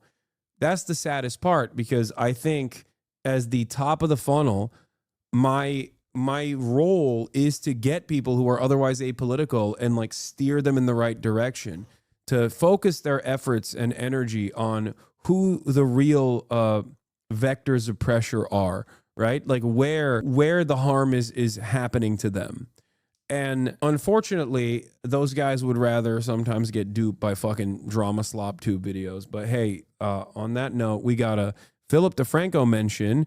The Hassan Musk Assassin's Creed Shadow situation divided the internet. Hey, we got to talk about the so-called anti-woke video game culture war once again sparking up because of the game Assassin's Creed Shadows. With really getting into this weird, funny place. Right? I mean, it's gotten to the point where even the company behind the game, Ubisoft, has waded into the trenches and they're clapping back at self-described anti-woke figures and defended creators like Hassan Piker. Right? But to fully understand how we got here, we also have to go back a little bit. But really, if you're at all into video games and also somewhat online, you've probably at least heard about some of the controversy. Because really, ever since it was revealed that the main characters of Shadows were a woman ninja and a black samurai, the so-called anti-woke people have kind of been at the game's throat. And while there are several things that are hit on, mostly they claim that the game is forcing the black character Yasuke into a prominent role when the game is set in feudal Japan. Now with that, Yasuke is based on an actual figure and there's a lot of historical debate about him, but the most commonly accepted thing is that he was given at least some kind of status in Japan and likely a samurai. But, regardless, it's a game about a secret society of assassins and there's bound to be some creative liberties, right? And that was all before the game actually even came out. So, So, ever since its release this month, we've seen figures in the anti-woke gaming sphere like Mark Grum's Kern continuing their crusade against the game's so-called woke aspects. For example, they bashed that both characters had same-sex romance options, and so when Hassan Piker did a sponsor stream of the game, it was like a perfect storm for them. But they got to bash a figure on the far left and a game they currently despise. So we saw Kern tweeting out a screenshot of Hassan's sponsored tweet and writing, "You can tell a lot about Ubisoft with how much money they're throwing at terrorist platforming streamers." With then Elon Musk even jumping into the mix and writing, "Hassan is a fraud," and then sellout would be more accurate. Objectively, he is promoting a terrible game just for the money. With that, then turning into an unexpected back and forth with Hassan bringing up the fact that Musk paid someone to play Path of Exile 2 for him at an extremely high level in order to look better at the game than he was writing. This bitch literally paid someone to power level his character in PoE 2. What you mean I'm a fraud? Elon, I challenge you to a duel in Elden Ring. I will cook your fat rolling ass. With that, then turning into Grums defending Elon by saying that he wasn't paid to play PoE 2 while asking how much Hassan was paid to play Shadows. To which Musk responded with this classy tweet where he also said that Hassan had blocked him, with Hassan then defending the block, saying that he was tired of Musk's post being all over his timeline after he bought the I'm sorry. I'm sorry to all my haters, but this back and forth, you can't make me look bad in this. You know what I mean? There is nothing you can do to take, because I know normally under every other circumstance, my haters will like try to pick apart everything piece by piece, but this is such an airtight back and forth. There is nothing you can say about it because it is a replicable experience. Who amongst us has not muted or blocked Elon Musk because they were like, "Oh my God, bro, stop promoting your own fucking tweets. Jesus Christ." You know what I mean? The ratios themselves obviously also kind of showcase that this is the popular sentiment. So it's a very weird situation where like everyone's just like, yeah, this is, there's not really much work I can do. Oh, there was also this. I had this smoke last night as well. Drama alert. Hassan crashes out at Elon Musk after he calls him a fraud. This, when I responded to it, by the way, had 1,000 likes. But of course, as soon as I respond to it, all the haters that fucking have my notifications on immediately go and they tried liking it. Except I said, how'd this go for you? Doesn't seem like the Twitter's on your side on this one, is it, loser? 57,000 fucking likes. Damn, dude. Also, white people have once again ruined another term, crash out. You can't say everything and anything is a crash out. It is supposed to be a specific term that you deploy at very specific times. If you say everything's a crash out, then it's over. Then nothing is a crash out. You've destroyed the term. Site, with him then suggesting that Musk should come onto his stream and later added, "If Elon isn't chicken shit, he'll come on the stream." But adding, we all know he won't. He ducked Mark Zuckerberg, he ran away from Jon Stewart, and now he's ducking a Twitch stream. He then also reposted clips of Musk's ex, Grimes, on his stream, asking him questions like, Oh, Philip, you didn't have to go that hard. Oh, no. Oh, Philip, you didn't have to do that. "Why are you so buff?" And while he was live yesterday, he also joked, I'm going to have Grimes on again on the broadcast. You keep this shit up, Elon. You keep this shit up. I'm going to have Grimes on the broadcast. I'm going to have your daughter on the broadcast. You keep this shit up. You keep it going. I'm going to interview everybody. With then, in a follow-up video to all this, Hassan actually revealing that he unblocked Musk so that Musk could reply to his challenge to appear on stream, with him going on to say, "My challenge is still simple.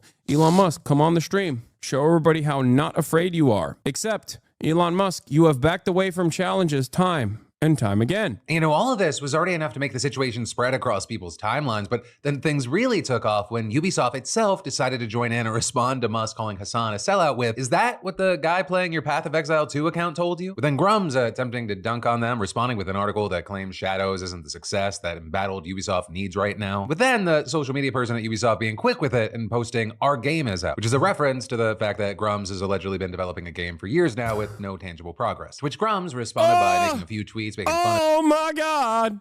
of Ubisoft and their game by pointing out that an indie game that just came out is doing better on Steam and claiming that their attempts to ratio him and Musk weren't successful. And there, while it is definitely true that Schedule 1 is doing better on Steam, a game like Assassin's Creed also relies heavily on platforms like PlayStation, Xbox, and such to do. And Uplay, they have their own platform. And also, Schedule 1 indie games are like Repo, are oftentimes free. Why are people like this? They'll either point to like once in a lifetime games like Baldur's Gate that people have been waiting for fucking decades on to be like, well, they had 800,000, active concurrent players at one point. Like, you guys suck. You only got like 70K or anything like that.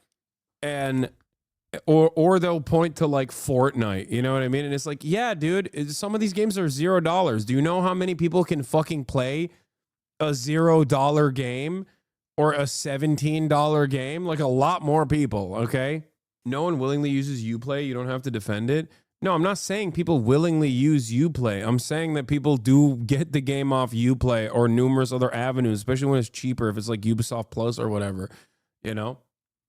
But regardless of the fact, someone spending $70 on a game is very different.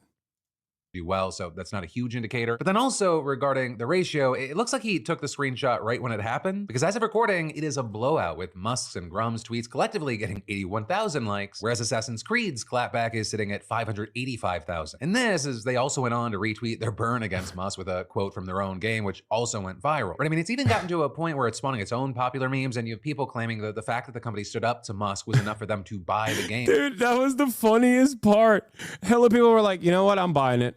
Fuck it. And that's good.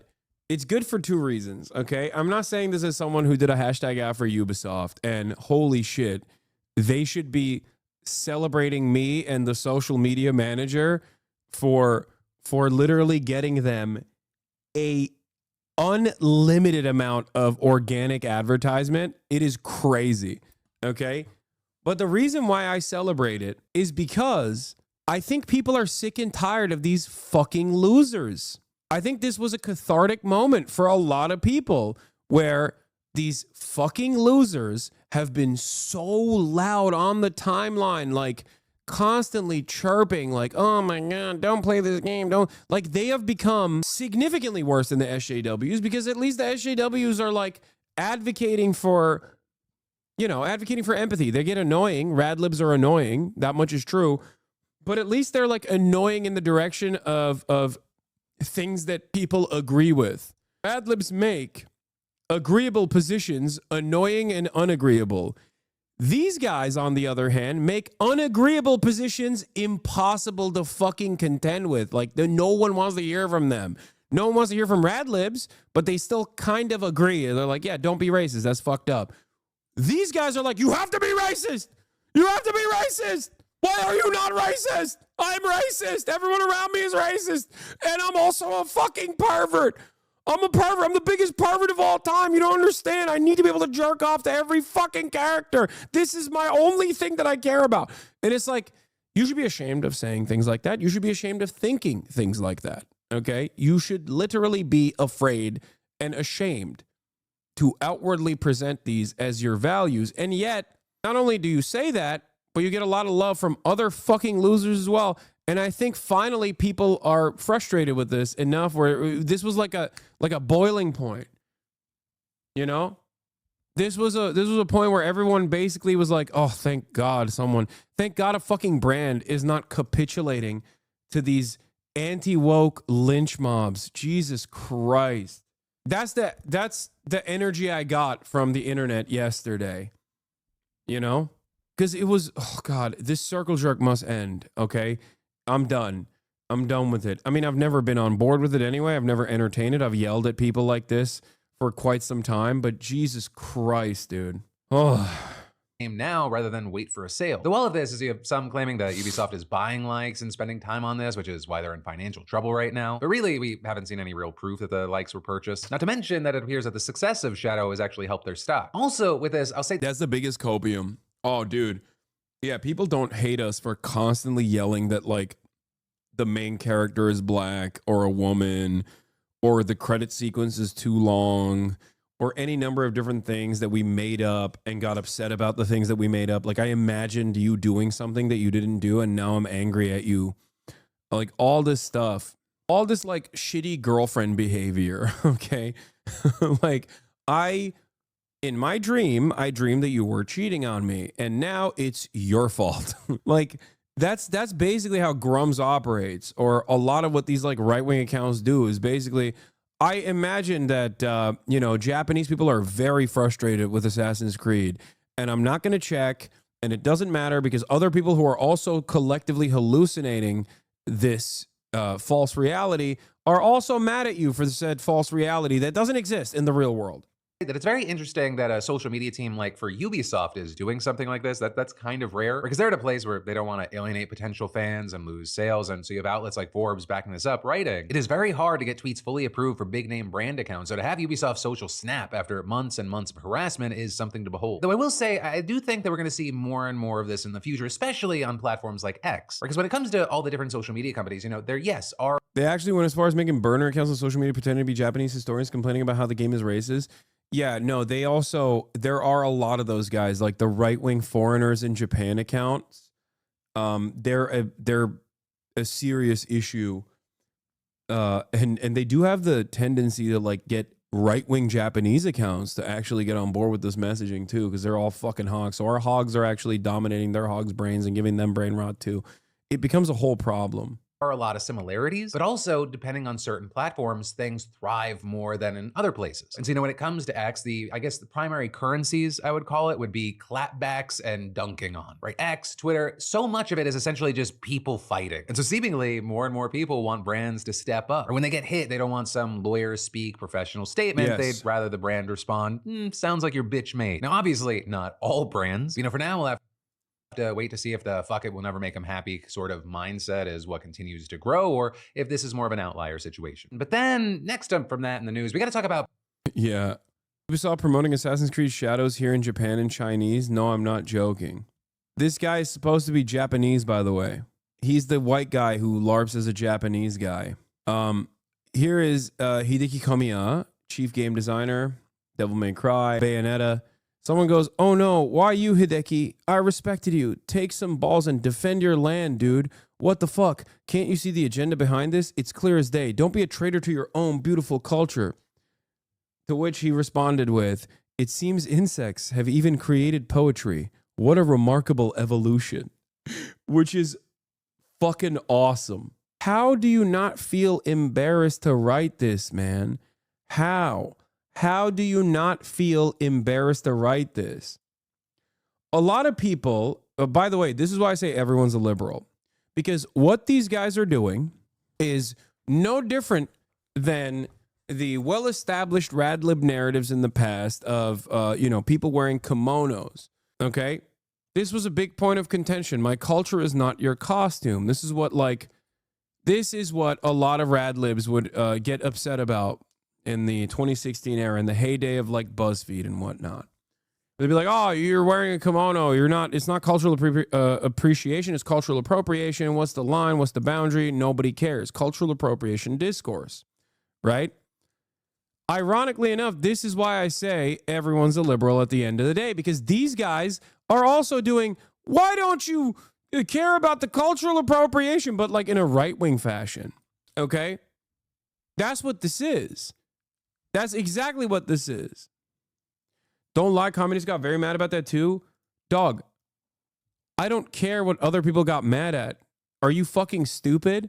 You're here, you're listening to me, you're listening to a person who has never been on board with that shit and has constantly fucking attacked other people saying, "Oh, this is impossible. This is unacceptable." Like, why are you coming in here and yelling at me when I'm the one making the point that this is a stupid fucking thing and literally used to make that point even back then, and everyone would fucking yell at me about it? Perhaps not everyone is monolithic in their understanding of the world. You say it's all libs? Yes, rad libs. Communists, in air quotes, that present themselves as caring about this kind of thing from this diluted perspective is a fucking radlib. That's it. Liberals.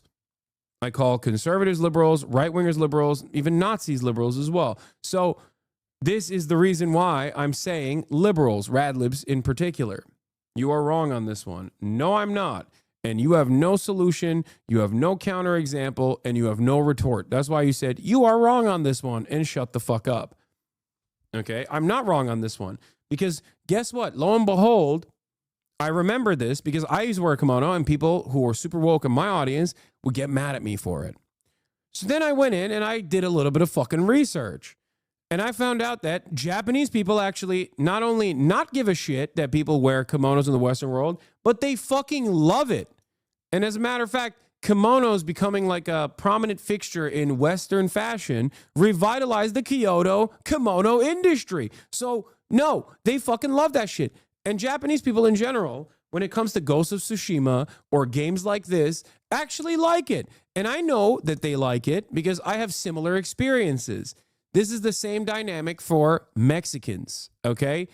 Ask a Mexican person how they feel about like Mexican representation, no matter how fucking racially charged it looks, and they will tell you how much they love that shit, okay? It's the Speedy Gonzalez dynamic, okay? They'll be like, oh, Mexico mission, fucking awesome. It's great. Same with Turkish shit. What about the Fez though? Yeah, I think it's dope. I think it's funny. I think it's hilarious. Now, of course, this doesn't fucking mean that like every Mexican person is fond of this kind of representation. No one is a monolith except Emilia Perez. Yeah, Emilia Perez is beyond. That's a entirely different situation. Okay, I think to get mad at like certain aspects of cultural appreciation or people sharing in other cultures like cultural artifacts and whatnot, and assuming that this is somehow a negative thing and trying to spin it as a negative thing is unironically against human nature. Not that this is a valid logical argument. Obviously, human nature is not a valid logical argument, but like it feels as though you are denying humanity and centuries of back and forth trade, commerce, wars, and how cultures have evolved throughout time. It's stupid. Sharing is fun. One of the most famous developers in Japan saying that people in the industry there don't care about the culture war shit surrounding Shadows. Yeah, exactly. That's it. Yeah, I saw this. Oh, wait. Is this the one I was thinking of? Insects should worry about their own lives. This game is the worst trash available in this industry, and the people behind it represent the worst poison in Western modern culture. Let's hope Ubisoft goes bankrupt and all the writers don't get to work with relevant video games ever again. All because he said, I felt bad that it was being criticized so much, but I'm glad that it seems to be doing well in both sales and reviews. Assassin's Creed Shadows originally surpasses 2 million players. Steam's maximum concurrent users also surpassed previous titles. In the UK, it has been reported that packaged version sales are the highest this year. Gamergate bros are so fucking stupid. They're dumb. The game is either good or it's bad. That's it. And when a game is well established to be good, ironically enough, these guys either quiet down or act like they never actually railed against it at all. Or if there was too much criticism ahead of time, like with Shadows, they can't even fucking admit that the game is actually well received and will turn around and and still act like, no, you don't understand. Everybody hates this. Everybody hates this. I promise you, please don't play the game. I work for a Chinese dev and they're scared to death of the gooners. We're consistently trying to tell them that shying away from engaging on social will give them room to plant themselves in our community. Yeah. It's funny because I've repeated this dynamic quite a bit. I've told you guys before. I've talked about this before. The developers that make these games fucking hate these losers that create fake outrage and with that have no interest whatsoever in actually ever playing the game and try to make others feel shame for enjoying the things that they're making. Developers put their entire fucking lives into this product. Okay? Why in the ever-loving fuck would they ever appreciate these losers who constantly besmirch every other game franchise and every other fucking developer? Because they understand that they're inevitably going to come for them too. Anyway, it's like how the anti-woke mob have no smoke for yeah, exactly. Baldur's Gate 3 or Cyberpunk, despite both of us being gay as fuck, they have a pass because they already think it's cool because before they got brain rot. Exactly. It's the same principle. It's the same principle beyond what I work for a Japanese company and can confirm the nuances. I think people are failing to see that individuals have their own perspectives and certain cultures have their own collective perspectives. Not all one take for everything in one place. That's last reductive liberal aesthetics rather than genuine cultural respect and appreciation. Sir, an upcoming breast milk discovery is about to hit the breast milk towers. We have a scoop about Grums and try to reach him for comment before we publish, but he's shutting down all routes of communication. He's nervous. I know what this is, and I won't say it. It's very funny, though. I won't leak it. I've heard from outside sources. I'm not going to I'm not gonna take their scoop like they did the fucking work. So I'm not gonna take their scoop. I'm not gonna spoil it. It is very funny though. We won't tell. 41,000 people in the chat. We won't tell. Okay. Anyway. Now we're good for it. Okay, shut up. President Donald Trump talks Tesla hate on Newsmax, exposes Biden fraud, and we'll do the anti-Hamas protests as well, which I covered yesterday. But then also, obviously, we still are going to be talking about the Department of Homeland Security's actions, including but not limited to the Columbia student that was hunted by ICE, that was able to sue to prevent her deportation. Yun So Chung, a legal permanent resident who has lived in the U.S. since she was 7, participated in pro-Palestinian demonstrations. Immigration agents visited residences looking for her. Insane shit. Also, Rumeysa Öztürk, who was kidnapped by ICE from Tufts. We'll be talking about that and all this other stuff. I think it is really strange, if not terrifying, that this kind of stuff is happening right now in the United States of America, and beyond like some motion on Twitter, there is very little backlash. I have yet to see Democratic leadership call this out under no uncertainty, just like openly say this is completely unacceptable. This is some Gestapo shit. This is fascism in this country. It is unacceptable. It's not allowed. It is terrifying. It is terrifying that this is like one of the most damaging aspects of Trump 2025 so far. And I find myself screaming into the void every single day about it. I keep warning people. I know that there are journalists out there in mainstream outlets that have reached out about this sort of stuff to me and you know, privately, to be like, hey, this kind of stuff is really scary. We're seeing what you're saying. I'm not going to name any names, but it is shocking that like the editorial teams are not necessarily covering this stuff. They're not covering this stuff aggressively, and they're dropping the ball spectacularly. And I think a big part of that is because liberal leadership is not saying anything about it. And it leads me to believe that they kind of like it because they don't fucking recognize the damaging aspects of this. Like the erosion of what remains is what remains is civil liberties that will help you combat fascism is a much larger, much more consequential problem. Like a constitutional crisis over refusing court orders on deportation is truly fucked up. I mean, this Gamergate continued nonsense is very similar to Gaza. In my opinion, people say they have ethical issues with Ubisoft, so we're going to harass anyone that tries to defend them on a larger scale. They'll say we have ethical issues with Palestine, Hamas, and we're going to support bombing hospitals. I mean, I wouldn't make that comparison, but I understand what you're trying to say. Okay. But without further ado, let's get to President Donald Trump talking about Tesla hate and exposing the Biden fraud. I have to wash my hands real quick, but I'll be back in a second. Have you heard anything about billionaires on the left, whether it's Soros or somebody else? Have you heard anything about planning, coordination, funding for these attacks? I believe that it is hilarious, by the way, that these guys are still talking about billionaires on the left. There is a billionaire that is in the White House. Well, there's a couple, but one that is like directly an unelected billionaire that is the wealthiest billionaire on the planet. What do you mean, George Soros? George Soros never had motion like that. George Soros could not dream of a world where he has that kind of fucking dominance, dude. How are they still saying George Soros? Like, is it because he's Jewish? Is that what it is? But you guys have your own Jewish billionaires too. You got fucking Miriam Adelson. Like, this is what I mean. Miriam Adelson has infinitely more play on American foreign policy, and Sheldon Adelson did before her, than fucking George Soros does. It's crazy. Elon Musk is literally in the fucking White House every day. What are we talking about, George Soros? George Soros is nothing, dude. He's got no motion. He's a fucking broke boy. He is a broke bitch, okay? Sorry, and he's gonna die soon anyway. His son, Alex Soros, also a fucking broke boy. They got no fucking motion. The fuck do you mean, George Soros? Yeah, look at this. Musk PAC offers Wisconsin voters in pitch against activist judges. This fucker is actually is actually doing what the insane right wing always said George Soros was doing. It's because they mean Jews. Yeah, okay, but that's why I said, like, what do you mean? Okay, George Soros is Jewish. So is fucking Miriam Adelson. And Miriam Adelson, as a Jewish billionaire, has infinitely more power than George Soros ever could have fucking imagined. If you want Gentile billionaires, the Republican Party's got them all. If you want Jewish billionaires, the Republican Party's got them all. What the fuck are we talking about? George Soros. What are we doing? Yeah, George Soros wasn't interested in saving America. He's intent on destroying it.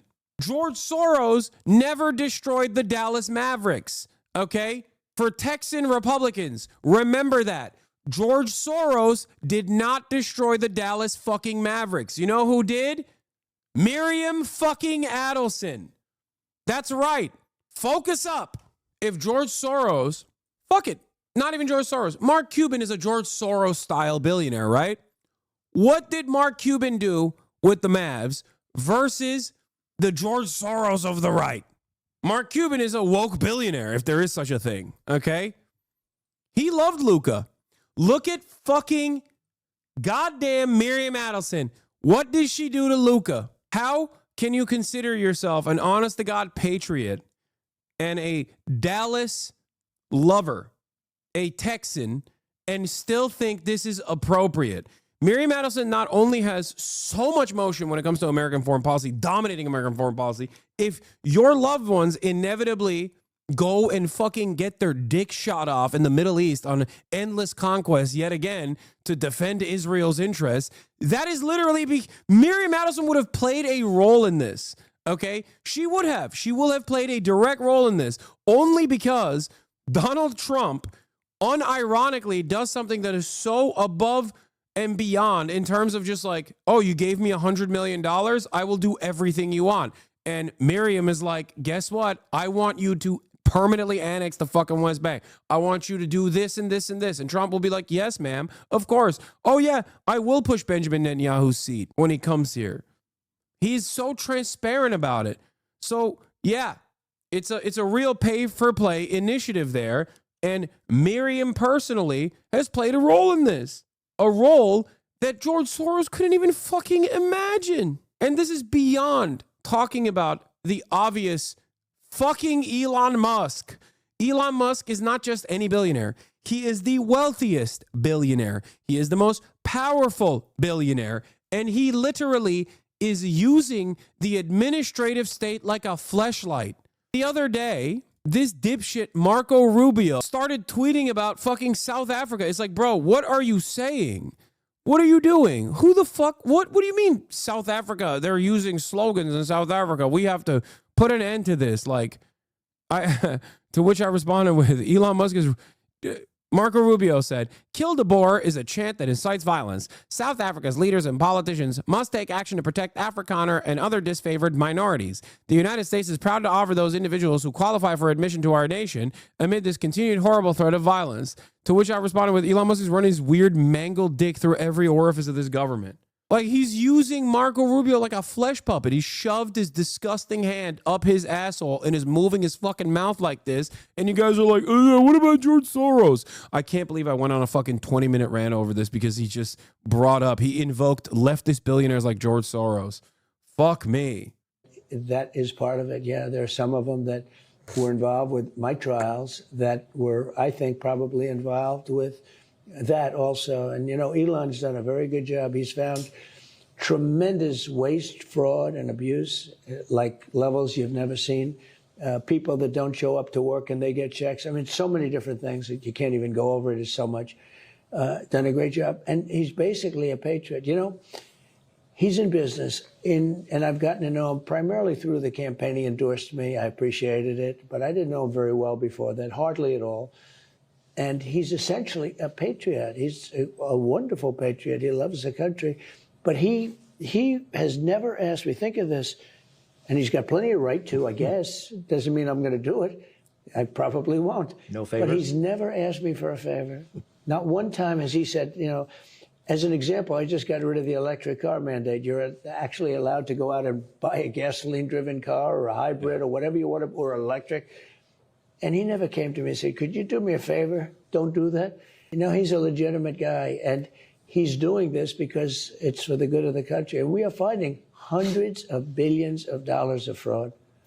So with that in mind, and we love what he's doing, I heard him say to he said to Ted Cruz last week, I think, that in 5 years, computers are going to be driving cars for us, like 50 to 90% of Everything's the cars. computer. In 10 years, robots will be doing virtually everything for us. It seems like he might be an additional duty or instead of, like that is going to totally throw society kind of for a loop. It'll be different. It's exciting, but should he be the guy preparing everybody for this AI revolution? Well, it's a little scary. It's a revolution, and everybody with money is in AI. They all want to go in AI, and we'll find out. We'll speak in 2 years. We'll let you know about it. But it's a little bit scary when you see what it can do. It's amazing. It's absolutely amazing, but it's a little scary. It's a tremendous business that, in order to remain number one, we're number one right now, a long way in front of China, but China's trying to catch up. We need tremendous electricity and power, and we're going to supply that power. It's going to be a very big industry. I know the conversations are ongoing, but and you can't say everything. You don't want to say everything probably about diplomacy, but we're hearing that maybe Russia is dragging its feet at this point. And Zelensky has shown some openness, especially after what happened in the Oval Office a few weeks ago. Is that accurate at this point? I don't know. I mean, I'll let you know at a certain point, but I think that Russia wants to see an end to it, but it could be they're dragging their feet. I've done it over the years. You know, I don't want to sign a contract. I want to sort of stay in the game, but maybe I don't want to do it quite. I'm not sure. But no, I think Russia would like to see it end, and I think Zelensky would like to see it end at this point. We had a case last week where Ukrainian soldiers were surrounded by Russian soldiers, and this was not good. And I think I had a big impact on not having all of them killed, but they were killed. It's a bloody... They would have killed all of them if it wasn't for me. That's why they killed like 90% of them, but... You know, the 10% that survived, that's because of me. I like that the things that he can take credit for are becoming increasingly smaller. Like the window of credit taking is getting narrower and narrower as things progress. Because Vladimir Putin is like seemingly not very interested in coming to the table and is also manipulating him fairly aggressively. So he's just like, yeah, he was going to, Vladimir, he told me he was going to kill 10 of the Ukrainians. I call them terrorists, but they're, you know, some people might say they're freedom fighters trying to fight against Russia. But he only killed 9 of them. And that's because of me. I said, don't kill all of them, Vladipoo.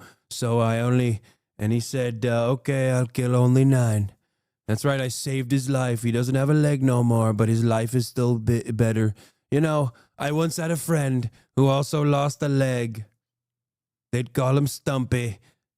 Very funny. Everyone used to make fun of him. They say Stumpy, but it's okay because Ukraine is flat land. It's flat. So Stumpy won't have a problem in flat land. Believe me. If it was mountainous, that would be an issue for Stumpy, but it's flat land. They were, you know, they lose 2,500 people on average a week. Think of that. 2,500. They're not Americans, but it doesn't matter to me from that standpoint. They're Russians and Ukrainians, and they're killing each other at levels that, you know, you just don't see. There's been nothing like it since the Second World War. It's almost like I see the pictures of the battlefields. I'd rather not even see them, where you have arms and legs and heads all over the field. The weaponry is ridiculous. It's a big drone deal now. You know, drones are taking over the world. And I just want to see it stop. I also don't want to pay. You know, Biden paid $350 billion. Europe paid $100 billion. And I said, why didn't they equalize? Why were we so far ahead of Europe? Then I found out that Europe, as you know, took loans. In other words, they gave it in the form of loans. We didn't. But I was able to make a deal for rare earth, which will be good. At least we don't feel so stupid. But we had $350 billion, and so we're $250 billion more than Europe. Isn't it ridiculous? And we had a man in office who was grossly incompetent, and I hate to say it, but he was grossly incompetent. And now I'm learning a lot more than I learned then. You know, now I'm seeing some of the things they did, some of the fraud. Look at billions of dollars going to environmental groups that You know what that money's for. That money's not for environment. It's so incredible when I'm looking at what's happened to our country, allowing open borders where millions of people have come into our country, millions and millions of people, 21 million people, of which a number of millions of people are stone cold bad actors from jails, from prisons, and from mental institutions. I always say from insane asylums, which is a mental institution on steroids, from gangs and the gangs in the streets of Venezuela and many other places, not just South America. And when you think that a man would allow these people to come into our country, murderers, we had 11,088 murderers, people that killed, many killed more than one person. These people are in our country, but we're getting them out. And by the way, we have the best border numbers we've had, I would say, since mine, but literally it's soon going to be better than even I had in the first term. And it was not easy. The people are doing a great job. You know, a couple of things more, if you don't mind.